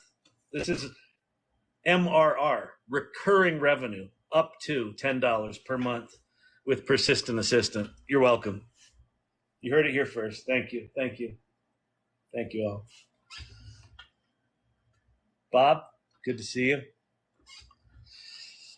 All right, but my colleagues in India didn't get the beta on theirs yet. Oh, that's interesting. Oh, for Photoshop? Yeah, well, so Adobe right now, I could potentially get you an answer on that. I know a guy at Adobe. They're really still in beta. Like they're really still trying to figure out like how this stuff.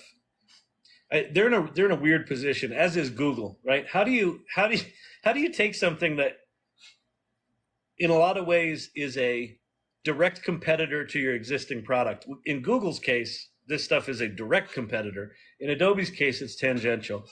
But I would assume that they're slow rolling it internationally, is just my guess. And that's probably something you could Google.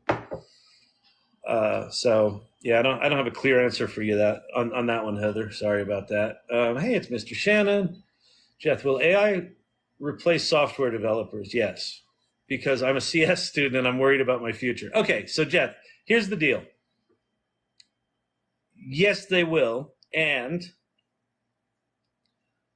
there's still going to be the need for engineers and programmers and computer scientists for years and years to come.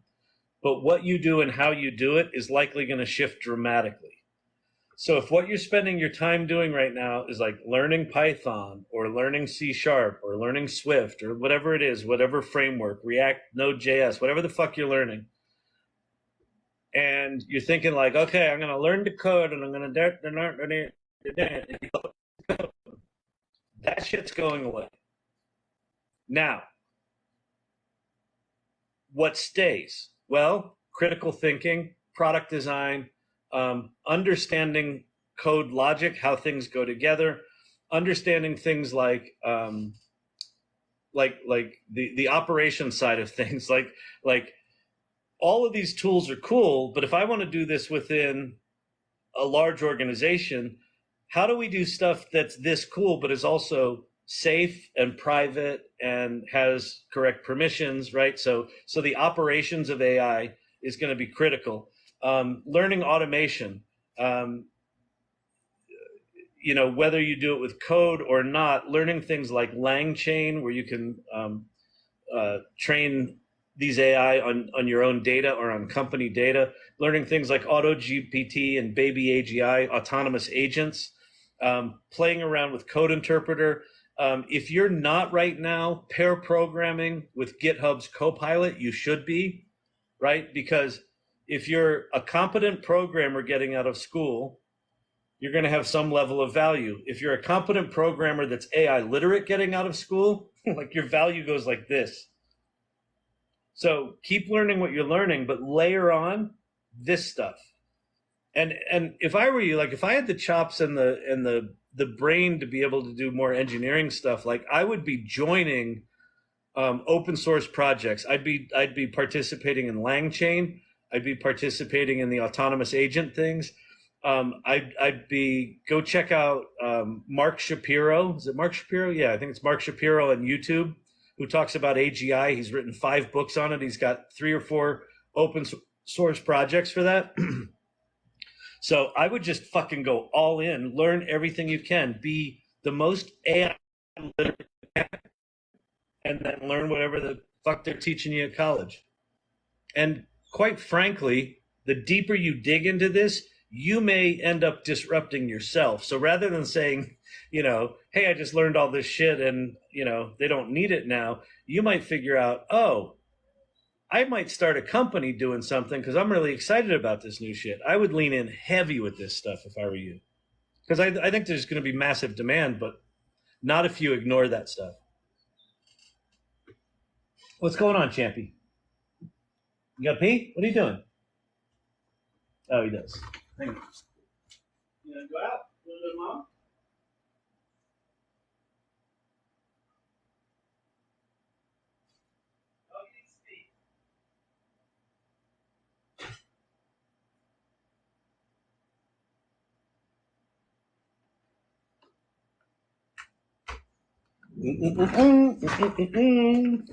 Here we come, news of the day.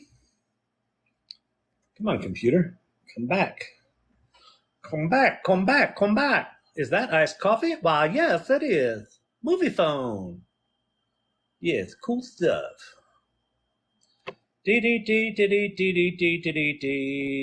Which does everyone prefer, Stable Diffusion or Midjourney? Okay, so here's my thoughts on this. Let me flip over to the slide, to that slide. So I've got Midjourney, Leonardo, and Adobe Firefly as the 3 image generation things I put here.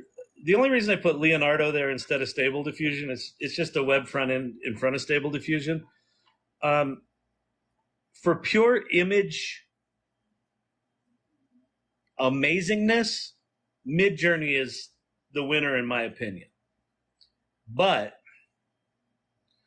Stable Diffusion is really close together, and they just released XL 1.0 today, so that's probably, my guess is it's in the neighborhood of a Midjourney competitor. The thing about Midjourney is because it's open source, there is so much activity from the development community that if you're geeky and have the tolerance to keep up with all that stuff, I would go Midjourney because there's just so much going on in the development community, right? There's all sorts of cool tools. There's ControlNet. There's Automatic 1111, which is a cool front end for it. There's all these extensions. There's LoRa's, which are all these different styles that you can sort of fine tune Stable Diffusion to do pretty much anything you want it to do. But it requires some rather robust tolerance for the geekitude. A lot of geekitude with Stable Diffusion. So, and Midjourney, Midjourney, so if you haven't played with Midjourney, you you can only generate images right now in Discord. And if you're wondering, well, what the fuck is Discord? It's basically Slack for gamers, or you know, if you know Slack for your business, it's kind of like Slack but more annoying. And um, and so you have to kind of do command line things to generate your images, but the images are fucking miraculous. Like they're just Midjourney's amazing.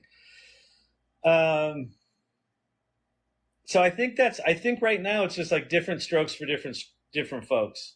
And you know, if you're in a corporation, if you're in a commercial environment, the Adobe products are the way to go because they've been trained on public domain and Adobe stock images. They have the license for.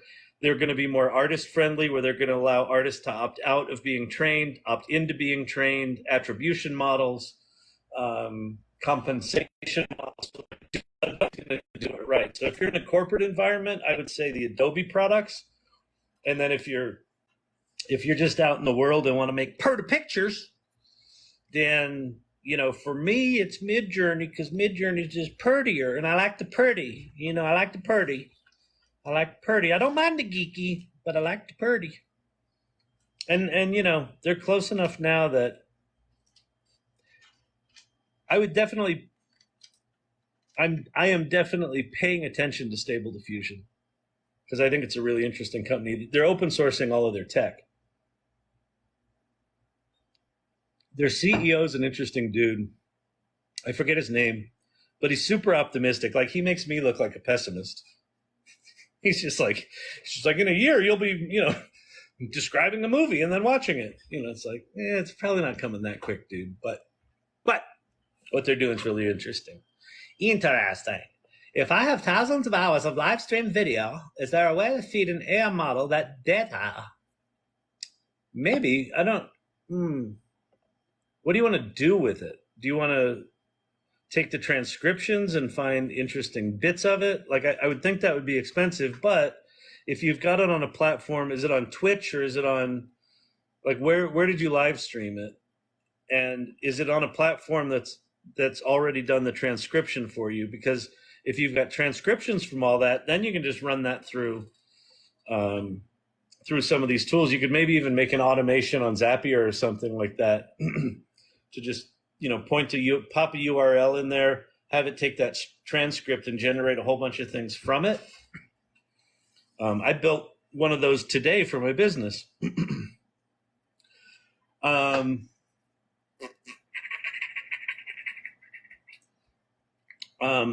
I don't know. There's like video and Descript that do like auto analysis of video, but it ain't cheap. And it's like, if you've got, you know, if your live stream is 2 hours or an hour, like these I've been doing, and they're I've been doing these, like, on average they're probably 2.5 hours long.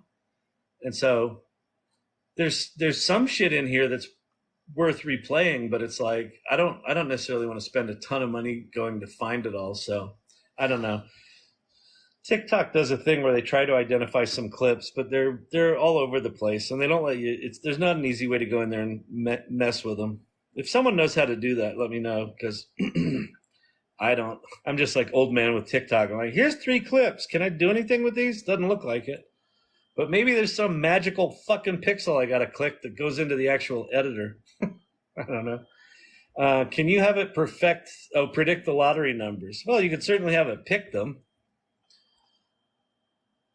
It's the Kyle Shannon Comedy Hour, my favorite time of the day. Oh, Lauren, I'm so sorry. It's a zany time here at the AI Learning Lab. Welcome to Yuck Yucks. Try the iced coffee. Tip your waitress. AI's in Snapchat now. Yep, I know. It's in that, and it's in some other thing. It's going to be everywhere. I'm telling you, this stuff is. I still can't get my head around the fact that there's so many major players right now, and there's some that are not on that list. There are AI skills. Wait, there are AI skills you can enable in Alexa. Yeah. Oh, in Alexa. Oh, that's interesting. Yeah, I'm also curious if Apple is going to, they just go, now Siri sucks less, or are they going to be like, all right, that was fun while it lasted. Here's a new thing. I think they have to bury Siri. I think it's just not, I think it's got bad branding, but I don't know. Apple always surprises me. It lacked the ability to come to useful conclusions, or it had to do all the thinking and feed it. I don't know which one you're talking about. Yeah, I mean the art of prompting is, in a lot of ways is more like a psychological exercise than an engineering exercise, because you really do have to think in language, and if you're not getting the answer you want, it's kind of like I've never thought about this before as a metaphor. Prompting in a lot of ways is like an escape room, right? Or if you ever played the game Myst, if I got any Gen Xers, if I got any Gen Xers on the line, welcome. Who played Myst? It was on a shiny thing called a CD-ROM. Prompting these large language models it's a similar cognitive exercise to escape rooms, where it's just like it gives you a shitty answer and you're like, I know the answer's in there somewhere, and then you kind of go around this corner and you go around that corner and you're like, I've looked at these drawers 7 times, is there anything different in any of these drawers? Oh wait, why is this one upside down? Click. Oh you know and then you figure out that layer of the escape room. That's kind of what it feels like to do these. So I wouldn't give up on it just yet. I dig deeper and sort of peer around the corners of whatever you're doing linguistically, add more context, sort of narrow the conversation more. Um, Ask it things like, do you understand, what I'm asking you? Or if it gives you a shitty answer, ask it to review the answer and tell you how it would improve its own answer, and that will sometimes give you dramatically better answers. That's the nerdiest thing I may have ever typed. I don't know what you typed. Oh wait, if you have this chat to wait, if you have this chat text to speech, maybe. Oh, I see. That's funny. Fender T-shirt. Oh yeah, Fender baby, Fender. Dog's barking. Champ. All right. Are there any safeguards to keep AI from being used for weird shtick? Shtick as in comedy?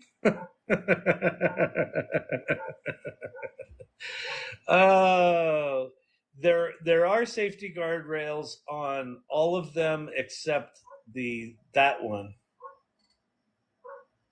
Labs.perplexity.ai. Sitting underneath that, well, so perplexity.ai, that's a whole thing, but labs.perplexity.ai, they're letting you play with Meta's Llama 2 models. And those are open source and they don't have any guardrails on them. So people can do weird shtick with them all they want. All the other ones have safety guardrails. And in fact, they just made a big announcement. Google, OpenAI, Anthropic, Inflection, and 1 or 2 others just agreed that when they all make the next generation of these things, here's the thing. As fucking mind-blowing as GPT-4 is, like what's coming is just going to be like whole other level. So they've all agreed that they're gonna collaborate on the safety guardrails that they put in place to keep these things from. Weird shtick is an interesting way to put it. This ain't exactly a vaudeville act gone bad. The AI Learning Lab is a vaudeville act gone bad. but these things gone bad are going to be way more significant than that.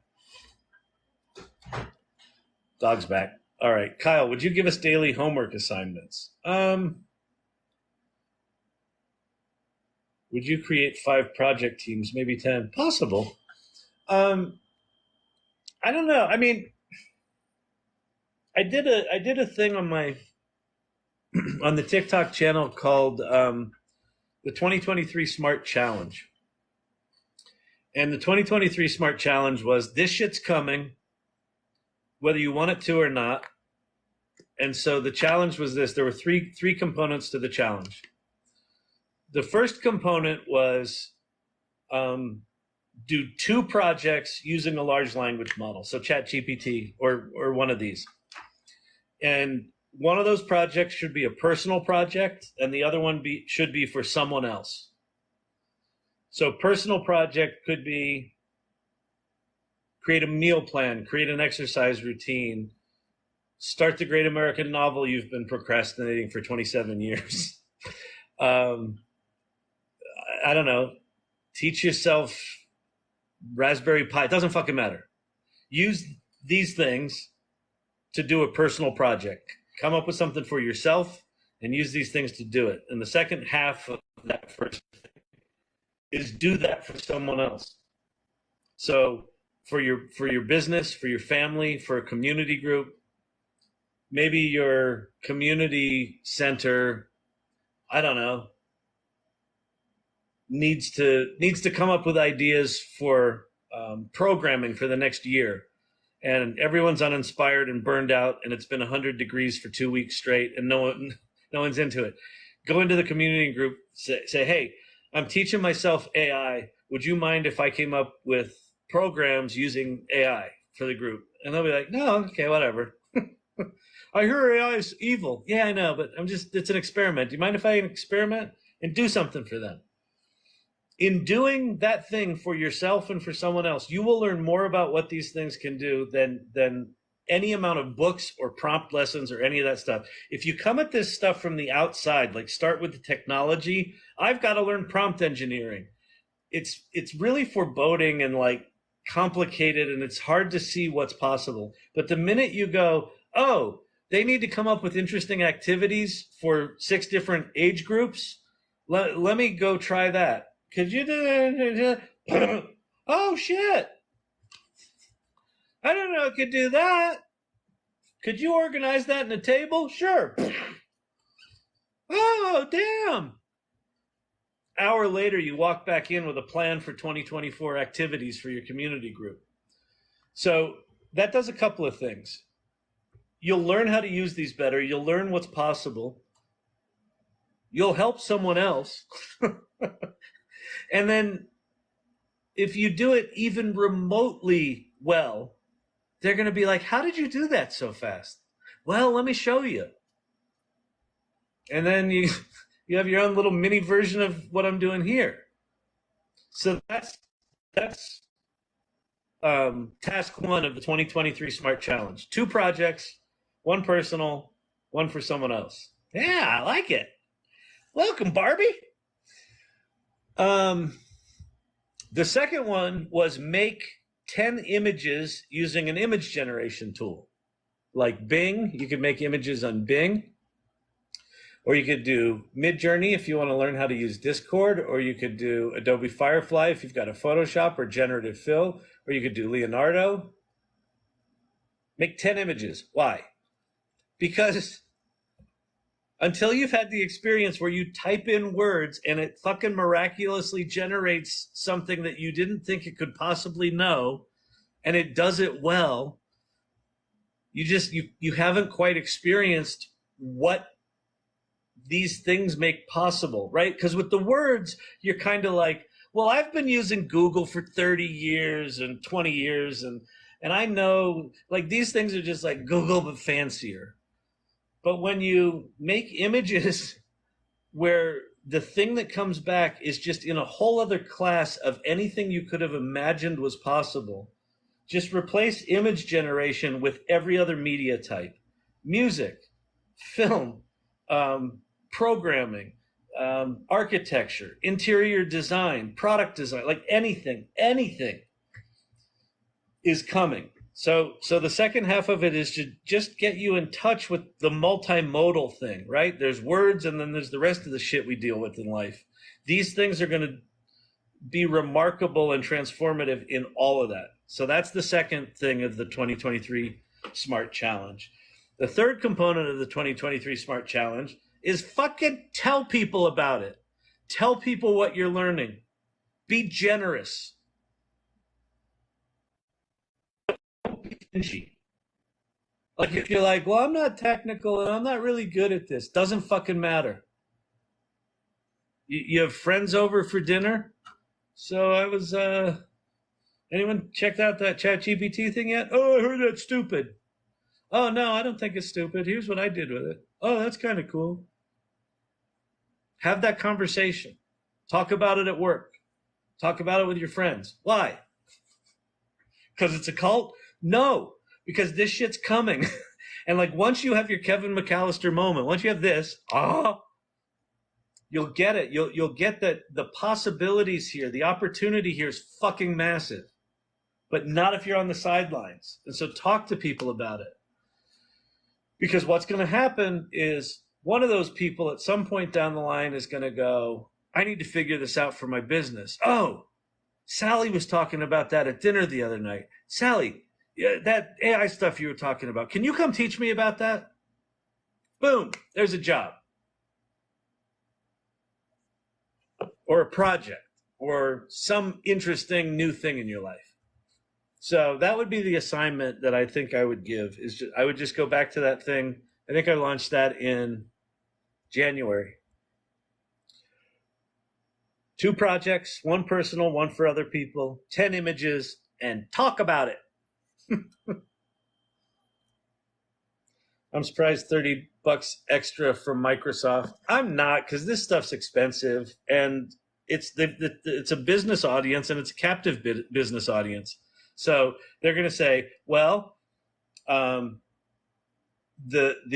Copilot, the ChatGPT that we build into Office 365 and that we build into Azure and that we build into all this other shit, it's going to be private, it's going to be secure, it's going to be ba-da-ba-da-ba-da, and it's going to make you 30 to 40% more productive as an organization as you incorporate these tools, minimum, within your organization. So $30 a month on a whatever it is, $250 or $300 a month per seat license for all the other shit you're paying for is within reason for business. So, and that's the thing that Google doesn't have right now, right? Google's relying entirely on advertising revenue, and you know they've given away their Office suite. They haven't charged for it. And listen, it was brilliant. It was brilliant for a while because they took all the market share away from Office. But now, you know, now Microsoft has this cool shit. They're going to charge $30 for it, and you know, Google can't just start charging for shit they've never charged for. So I don't know. It's fascinating. This is fascinating, like business competitive landscape times. It's wild. It's just wild. Claude wouldn't edit the style of Jane Austen, but ChatGPT did a great job. Yeah, I know. GPT-4 is just fucking better. It's just better. But Claude, like here's how I would probably use Claude and GPT-4 together. If I would take long documents or disparate documents, I'd put them into Claude. I'd use Claude to organize them and to block out maybe the outline or the structure of what I want to write, you know, sort of pulling in the raw materials that are in an unorganized fashion. I'd organize them in Claude. I'd then take that synthesized shit I did in Claude, put that into GPT-4, and then actually start working with it. That would be how I would handle that, because there's the context limit. ChatGPT is really frustrating, and I haven't hit it yet with Claude. Some of them are making $100 a minute. Oh, some of the NPC people, Emilio's wife? Well, start putting cowboy hats on me. I'll go, cowboy hat, cowboy hat, cowboy hat. Pink tutu, twirly lights, twirly lights. I can do this. I can be an NPC. Come on. Mm, mm, mm, mm.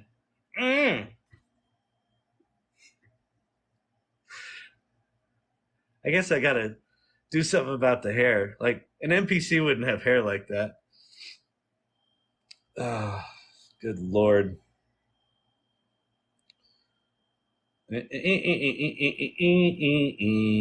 Complementing the model and boosting. It's a tickety tack. Oh, I want to. Oh, dang it! They took my hat away. They took my hat away. They gave me a hat. They took it away. Oh, any hats around here? I just, I'm just remembering back to that troll comment before. You ADD? What a surprise! Like fucking looking for a hat. All right.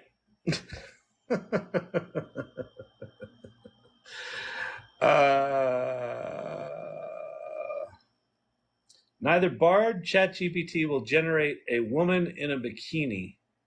Bard or ChatGPT. Neither of those do images. Do you mean Bing and... Well, just go to Stable Diffusion. You can see all the women in bikinis you want. Act like you have talent. I know, that was a pretty cold burn. So what's happening 30 minutes ago? That's cute. See? Okay. App user 33886368. By the way, 2.5 out of 10 on the name. Come on. You can, Apple user. All right, I'll give you a 3.5 out of 10 because it's Apple user, not just app user. But that's a good troll. What's happening 30 minutes ago? Because I'm so far behind on the questions. You see how this works here? We troll. It's kind of funny. It's kind of a compliment, and it's kind of a burn. That's solid. That's solid. We got clever participants here at the AI Learning Lab. By the way, if you're new here, it looks like we got a fair amount of folks. My name is Kyle Shannon. This is the AI Learning Lab. If you ask me what my qualifications are, I'll fucking tell you. All these things here are all different flavors of ChatGPT. If you've not played with them, go now. Go do it now. Just go do it. Don't fucking sit there and like, I don't wanna. I'm busy. I'm swiping. No. Go there and just tell it to write you a country song about your tubby dog. And then go, oh, that was fast. Oh, that's not bad. Oh my. But it can't do what I do. Oh, it can? Oh, good Lord. Should I be scared? Go have that moment. And if you don't know what to type there, go to prompts.chat, that thing right there. And that'll teach you about prompting and all of the shit that you can make ChatGPT do for you. Like this will start to scratch the surface of it. And then, and then there's other shit there. So, yeah, go do that.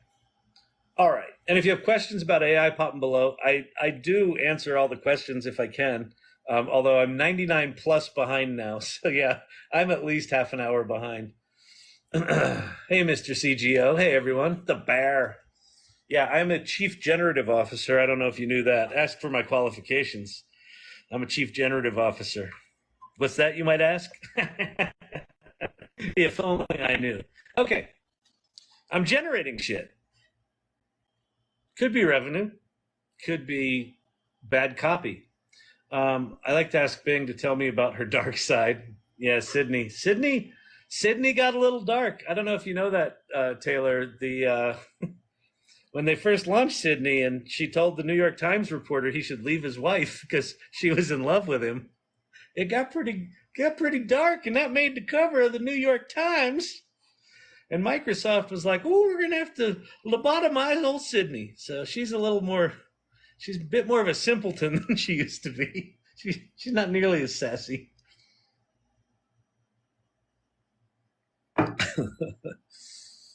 All right. I wasn't receiving your notifications, so I subbed. Win-win. Are you doing the NPC thing? If I can make $100 a minute, I'll fucking do it. Cowboy hat. I wonder if I could do the NPC thing and not be annoying. Maybe. Like, all my stupid voices are kind of like NPC stuff. I don't know. I don't know.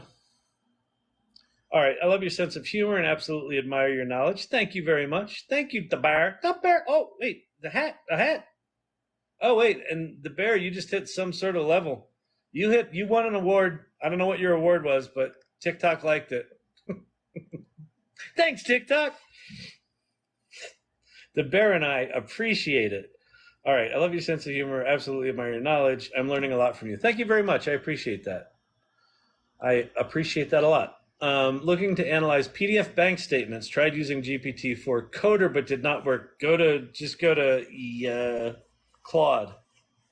Claude, you can look there. You tried using GPT Code Interpreter and it didn't work. It should work, but sometimes it depends on the PDF. You know, some bank statements, their PDF is actually just an image that you have to OCR it. So you might need to, so check that out. If your PDF actually has text in it, then you should be able to do that at Claude. If your PDF is just scanned images of bank statements, because we're in 2023, why would you have it be actual fucking data? What is with banks and medical facilities just scanning pictures in? But anyway, Bard and Bing can both read images, and I think both of them can OCR the text into usable tables. Thank you for the heart, the heart, the heart, the heart. I couldn't, it's tough enough just like rambling for this long, but like that, I don't know. I'd want to just smack my face into a board. Much less the audience. Like, does the audience really like it? I suppose it's like, oh, you know, I gave her a diamond and she said diamond. Funny, back to that idea, like we're entering this dawn of hyper-personalization where, you know, right now it's real people acting like that, but not that long the NPCs in games are going to do whatever the fuck you want them to do. So there's the hint of what's in store for us there, as annoying and weird as that is. Hey, Kyle, sure appreciate you helping getting to know this new world. Thanks so much. You're welcome, Daisy Sunshine. I appreciate it. What? You have ADD? I never would have guessed. We already did that one. What's VBA? Oh, I'm way behind on these. I saw some of these questions. Could you share some thoughts on bias and equity concerns? I would, but the two times that I really tried to dig into what was going on there, I got my live got booted. What I'll say on it is this: there's bias in the trained data for sure, just because it was trained on, you know, the public internet. That has a bias toward English. It has a bias toward, you know, whatever it has. ChatGPT in particular has what's called human reinforcement learning, where it's humans saying that's good, that's bad. So anytime you have humans going thumbs up or thumbs down, just humans have bias. The other thing about bias is there's no perfect unbiased set. The thing that's unbiased for me is going to be radically biased for you, right?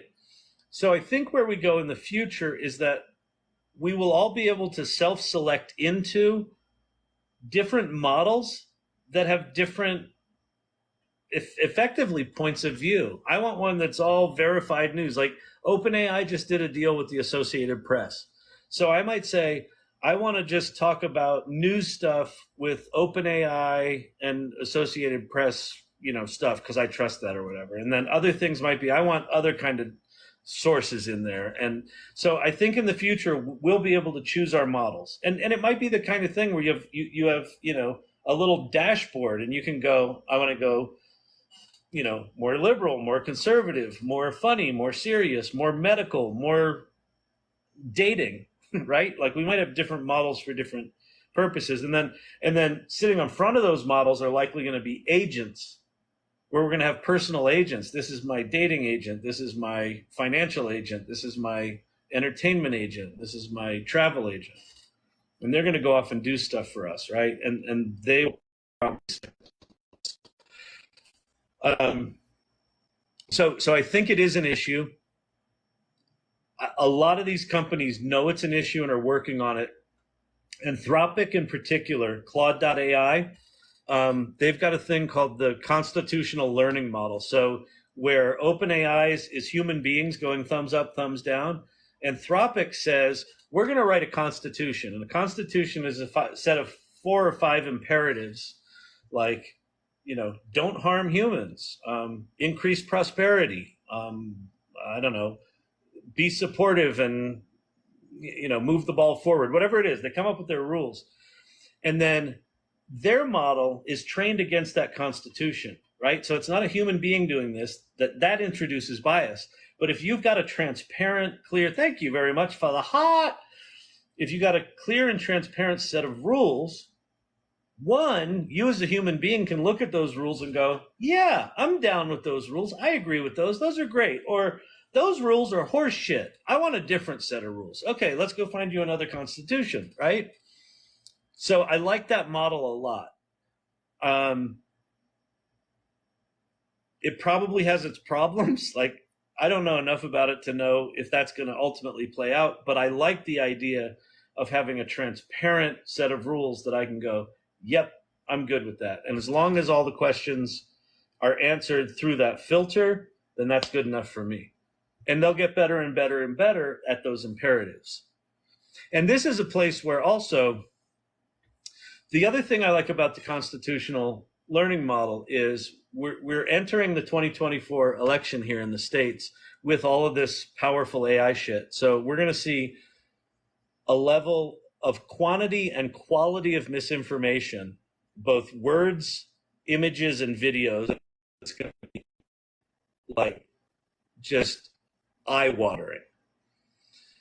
And so I think we're going to need, post the election, because it's like in the middle of it, we won't be able to see it. But after all the dust settles, we're going to go, well, that was fucked up. We're likely going to need blockchain or some sort of tokenization technology that we can start to verify things, like verify humans, verify authenticity.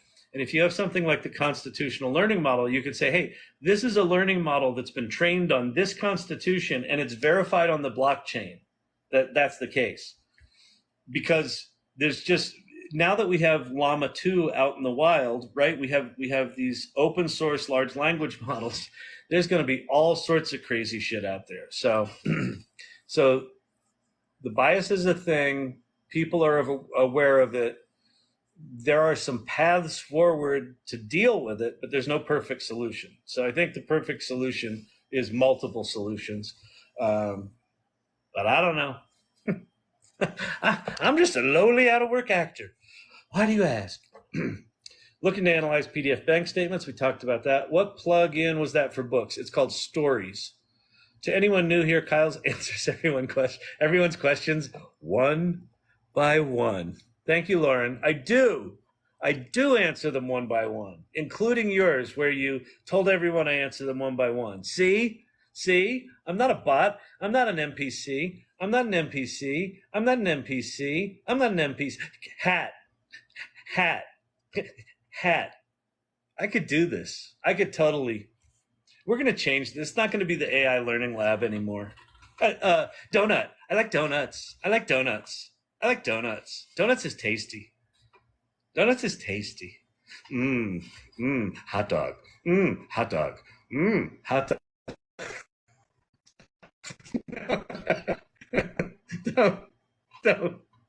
Don't fucking tempt me, because you know I'll fucking do it. I like the spicy pepper. Them spicy peppers are tasty.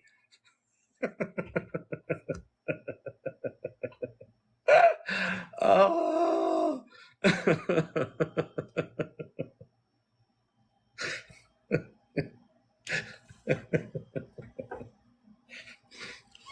When was it he lost his mind? Well, it started innocently enough.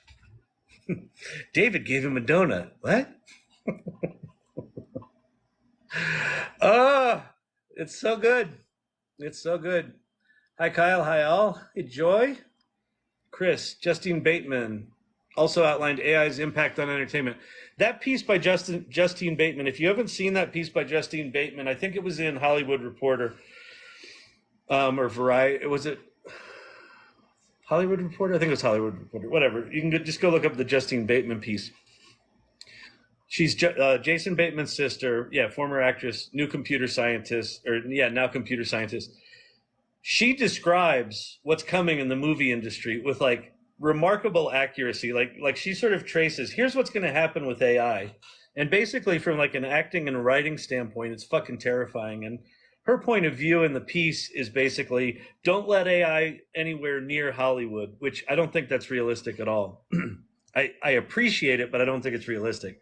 But the point that she makes, which I think is a really, really good one, is the SAG strike and the WGA strike. These are the last two strikes that those organizations will have any leverage. So what she basically says in the piece is get everything you can. Get everything you can in this contract because you're not sure if you can. Because they won't have leverage, right? Because when you're competing against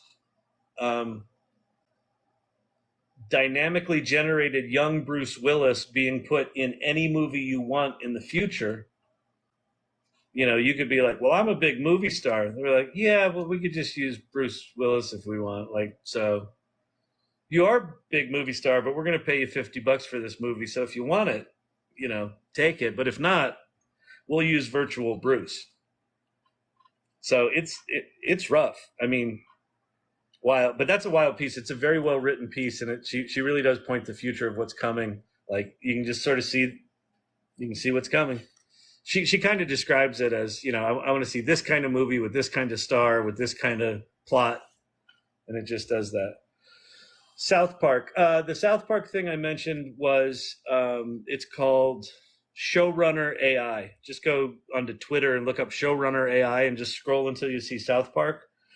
And basically what it is you write in a prompt and it generates an episode of South Park. Now it's a crappy version of South Park. Like the voices are all robot-y and the writing's kind of stilted and shitty, but it generates an episode of South Park. So that tied to the Justine Bateman thing, you know, the showrunner AI. If you don't know the term showrunner, a showrunner is a producer in Hollywood that can run a show, right? That can get a show produced and, you know, successfully executed. That's a showrunner. So showrunner AI is, we don't fucking need no showrunners. We'll make your stupid fucking shows with our AI.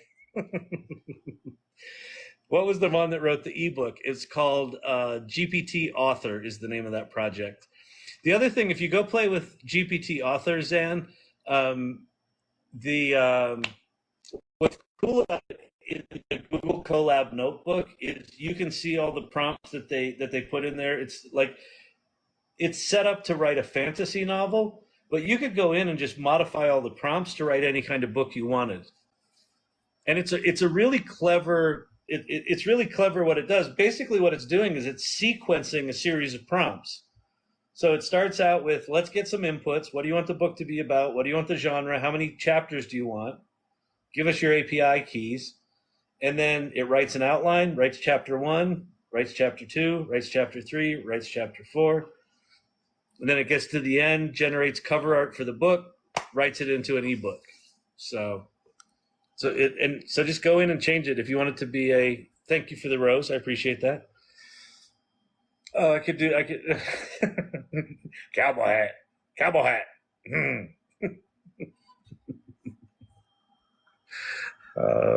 Don't tempt me. I'll fucking do it. You know I'll do it. New closed captioning on Tickety Talk. Really? What's that? David Gold with the wild. What is that? Chili? Is that a gummy bear? I can't see what that is. Oh, that's a little dinosaur. This is a little dinosaur. Tennis ball. Oh, God. Okay. I'm not going to do it. I'm not going to give in. I'm not going to do it. What program is this? This program is NPC World. He got a little duck. He got a little ducky.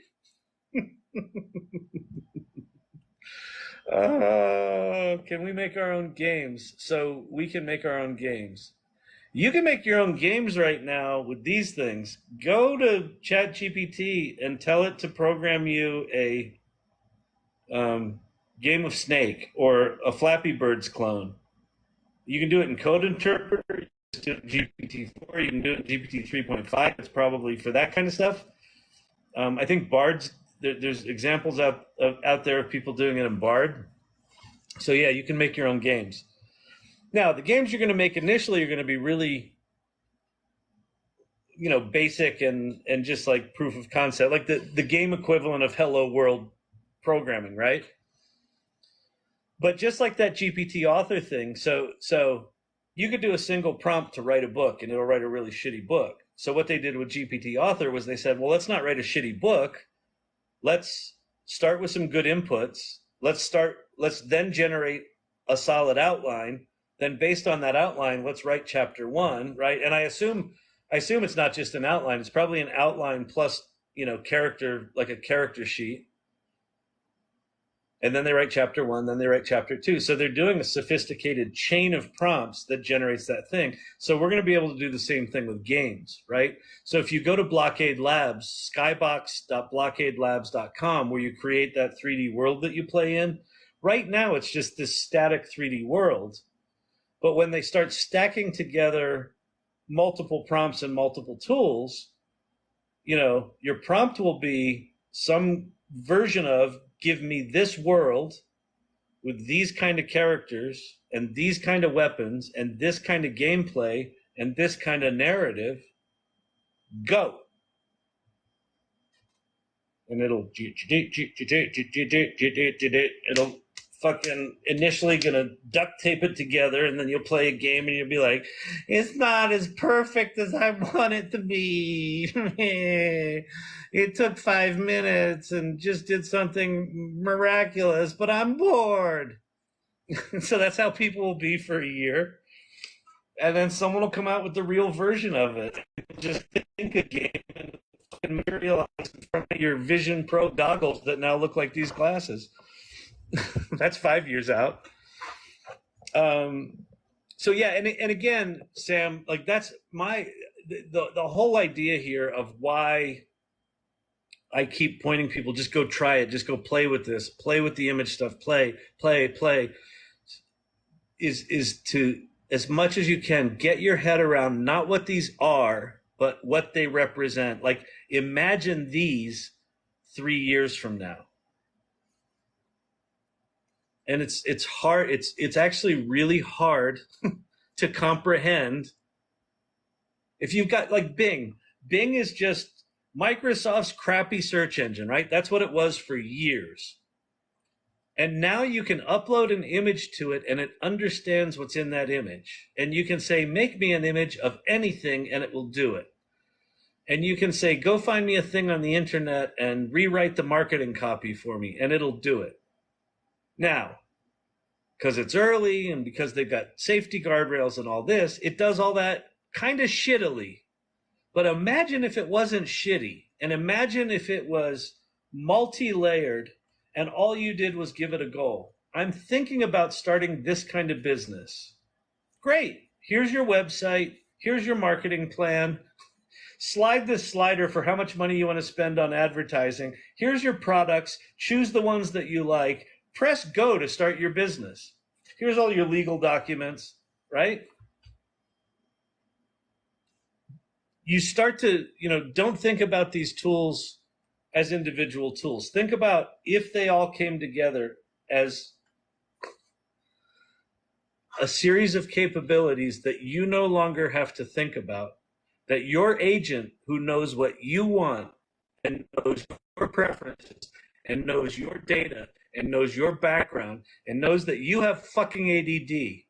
So it's only going to give you the shiny things. It's going to take care of all the boring, repetitive shit that it knows you can't stand. And then you just tell it what you want, and it's going to go do it. That's where these things are headed. So yeah, you can make your own games right now, but lower your expectations for now. But imagine 5 years from now, what's that look like? And if you don't go, holy fucking shit, then something's wrong. You're not looking at it right. Because I come back to everyone's like, well, this is overhyped. I'm like, no. The web in 1999 was overhyped, right? I was there in 1994. It was pretty hyped.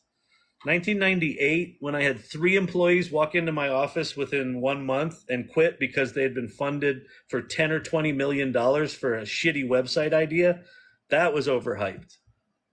This stuff is not overhyped, in my opinion. It's ridiculously hyped, but what it does and what's coming is, it's on another plane. Like it's just like what it feels like to me, like the like why I keep doing these lives, why I keep doing this channel, why I keep leaning into this, is it just feels like I cannot get my head around what's coming. And I'm normally, like, for me, I can normally get stuff like that. Like when I saw the web, I knew immediately what was coming. I could see it, I could feel it. I knew kind of what the future would look like. I remember getting kicked out of, I was invited to speak at the Newspaper Publishers Association somewhere up in fucking Connecticut.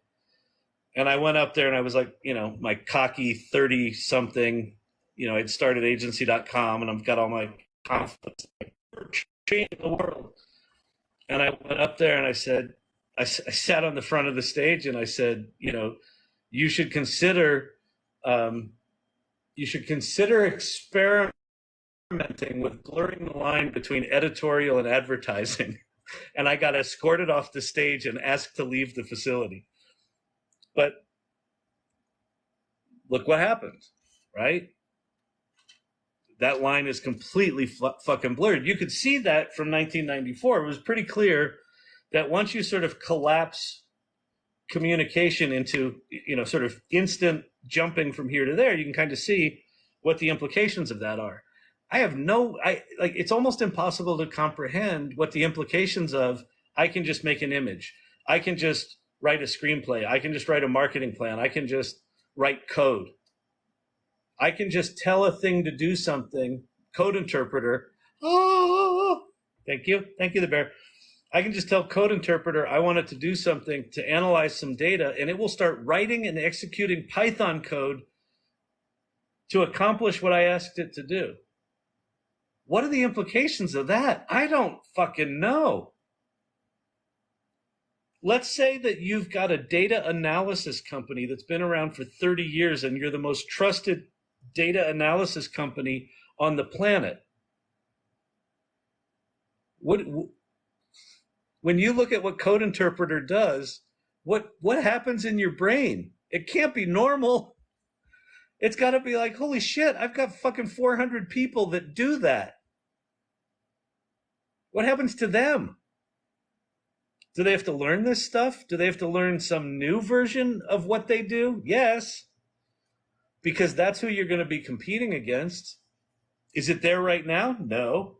Is it going to be there in a year? I like civilization and strategy. Yeah, see, I'm more trigger twitcher, Chris. What is MMO? Massively multiplayer online. Massive multiplayer online. Lots of people running around doing shit. I'm a survival crafting gamer. TikTok just took me back it just returned me to the past. Sorry, let me go. Oh, now it jumped me to the bottom. All right, I'm going to skip toward the bottom. It's getting late. I got to go soon. I'm just going to skip a bunch of questions. I know I don't like to do that, but I'm going to do it. So I'm going to grab some questions at the bottom here. I really do appreciate y'all hanging out with me. This has been cool. You're an overqualified actor, and we love it. That's awesome. Thank you. I appreciate that. He does have the Hollywood industry energy. Yeah, thanks. I could have been someone. The hair makes you more NPC believable. Oh, YouTube raised their prices by $2. Whoa, wait, what? What's this? Hey Pi can tell you movie times. It has internet access, it seems. Yeah. Pi is connected to the internet. So it's heypi.com or pi.ai or the iOS app. It's connected to the internet. So it will I'm telling you, Pi's an interesting one. The other thing about Pi is it looks like a really it's a very thin application layer right now. It's not doing much. They just raised $1.3 billion. That company, that little teeny tiny URL there, $1.3 billion. You know how old they are? 1 year. I'm 11 years into Storyvine. We haven't raised $1.3 billion yet. Ah! So Pi.ai is going to be something, I think.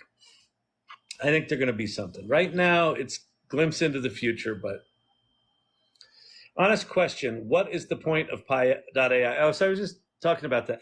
I honestly don't know. Their mission is to create personal assistants. So I was talking earlier, I don't know how long you've been here, but I was talking earlier about we're going to have all these different personal agents that are kind of different modes of our life, right? Here's my social agent, and here's my professional, get a job agent, and here's my vacation agent. And we're going to have these different agents. Now, maybe someone like Apple figures out how to have a single agent that just does all that different shit for you, but I could see there being different kinds of personalities. So I think what these guys are up to, the $1.3 billion that they've raised, they're probably spending 900 million or a billion of that on 22,000 high-end GPUs. So they're building a massive GPU farm. What does that mean? That means they're going to be training their own large language models. And I think they're going to be focusing on autonomous agents, right? So someone that you talk to. So the thing about Pi right now is just go talk to it. They've got it programmed so that it's very, very conversational, and it's connected to the internet, and it's sitting on top of a GPT 3.5 like large language model. Just imagine that kind of blown out, where not only can it have a conversation with you and go get internet information, but it can go start to do stuff on your behalf. I think that's where it's headed. And that's probably discoverable at their website. So if you go to ChatGPT, get the Web Pilot plugin, point it to the Inflection website, and just tell it to summarize what the fuck those guys are up to, because I think it's going to be big and very, very interesting. I always thought Hey Pi was kind of a therapist type AI. Yeah, it is, and it's very, very conversational, and it's like I found it surprisingly enjoyable. I'll tell you where Pi is not enjoyable is if you're trying to do like research and work, it's really fucking annoying because it's like, let's have a little conversation about that, shall we, Bob? No, just give me my shit. Go to Bard if you just want your shit. Go to Pi if you want to have a conversation. Go to ChatGPT 4 if you want it to actually be good writing. Go to Claude if you have giant documents to deal with. Go to Bing if you have to. So yeah, and go to Llama 2 if you want to build your own shit. Sponsored by Doc Brown Hair Tonic. I need some fucking Doc Brown Hair Tonic. Oh, I guess that's kind of what it's looking like. Man, it's Jimmy Neutron now.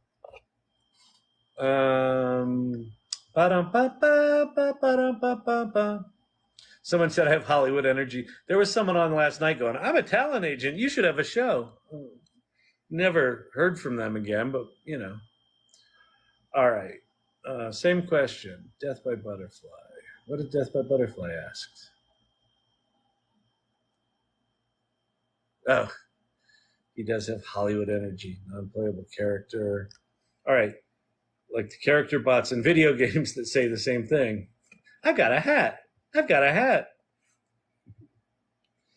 Welcome to the bar. Welcome to the bar. Welcome to the bar.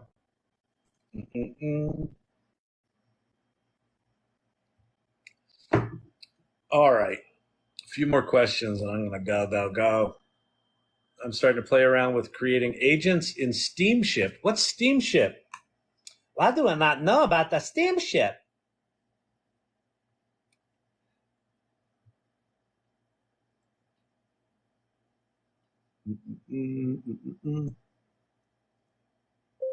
What is Steamship AI? Hey, it understood me. That was pretty funny.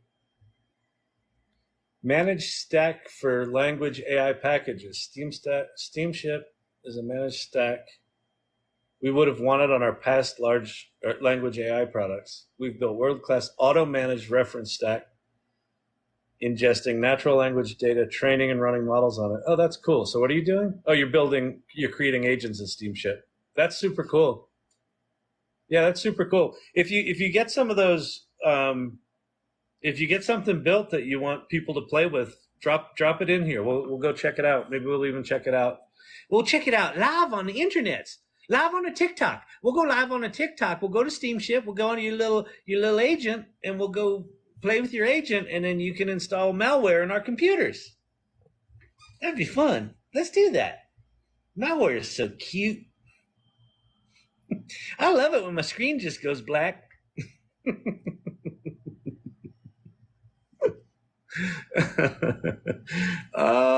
Thank you for the rose. I got a rose. I like turtles. I almost started the evening with that, but we'll go. Hang on. Where is my...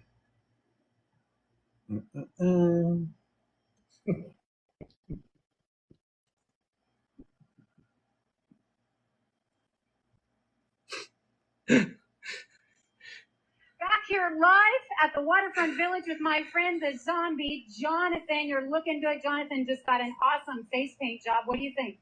I like turtles. All right, you're great, zombie. Good times here at the Waterfront Village, open for the next 11 days. Back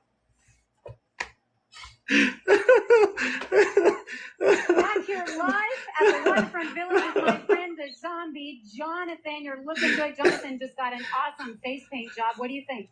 I like turtles. All right, you're great, zombie. Oh my God. Oh my God. And there's another one from Kill Tony that's almost identical to that. I don't know if you know Kill Tony. Let's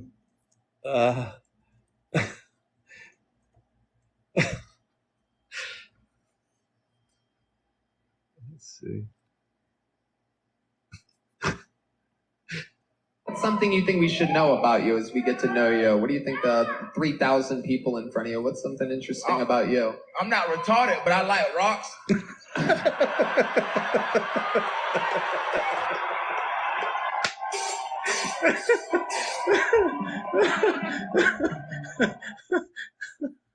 And then he pulls rocks out of his pocket. Oh my God. Oh, sorry. I think you know a little bit too much about me now. Oh my God. I like turtles. Oh, who reminded me of that? Focalpoint.biz. Thank you for the comic relief. Oh my God. Can't breathe. How did he pass? Apparently a turtle took him out.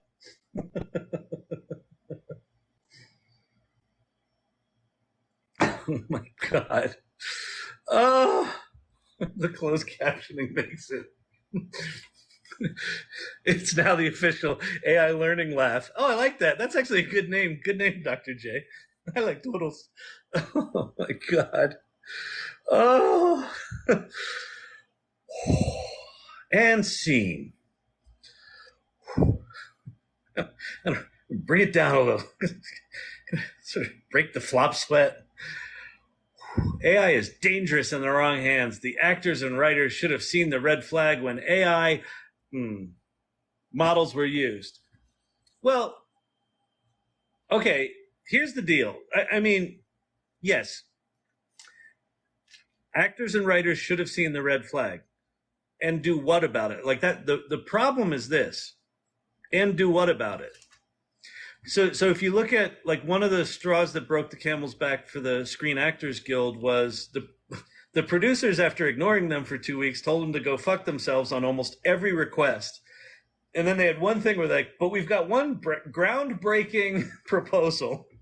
And it was, we'll pay background actors $200 to scan their likeness and then use their likeness in perpetuity for that $200 and never have to ask them again or even give them credit. And so SAG rightfully said, that sucks, go fuck yourself, we're going on strike. But the producers could easily take the position, oh, fine, well, then we won't pay them the $200. We'll just create synthetic background actors, right? And so they're going to have to use whatever leverage they have now to get what they can, where, background can't be more than, 60% NPCs, right? It's got to be some amount of day players, right? But I don't, like, what can they do about it? Here's the other problem with this. So the arts have a particularly rough problem with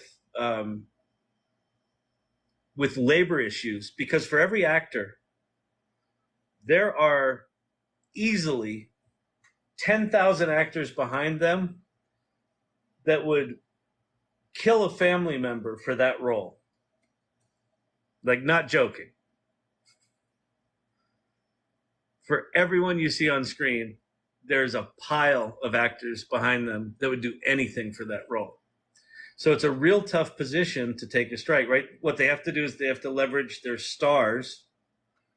And then, in this case, they may have someone like the Teamsters come in, like the UPS strike. The Teamsters have a lot more power. And so if those two things kind of gang up, they'll be able to get something. But you're not stopping the AI. Like, you're not, this stuff's not getting uninvented. If you've seen, I showed this the other day. We'll go back to the turtles. I'm not retarded, but I like rocks. Barbenheimer. So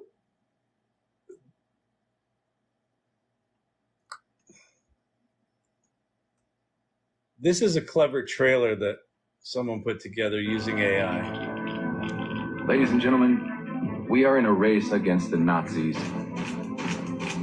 And I know what it means if the Nazi bomb. She's a scientist. And I hear she's the best. Good. She's also a doctor. Excellent. She's also a flight attendant, astronaut, Marine Corps medic, paleontologist, veterinarian, and 3-time Olympic gold medalist.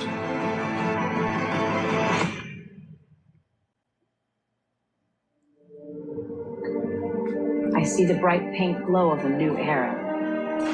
We imagine a future. And our imaginings look fabulous.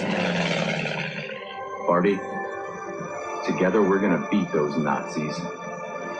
And we're gonna look so good doing it. Hey, Barbie, can I come to your secret laboratory later? Sure. I don't have any plans. Just giving humanity the means to destroy itself.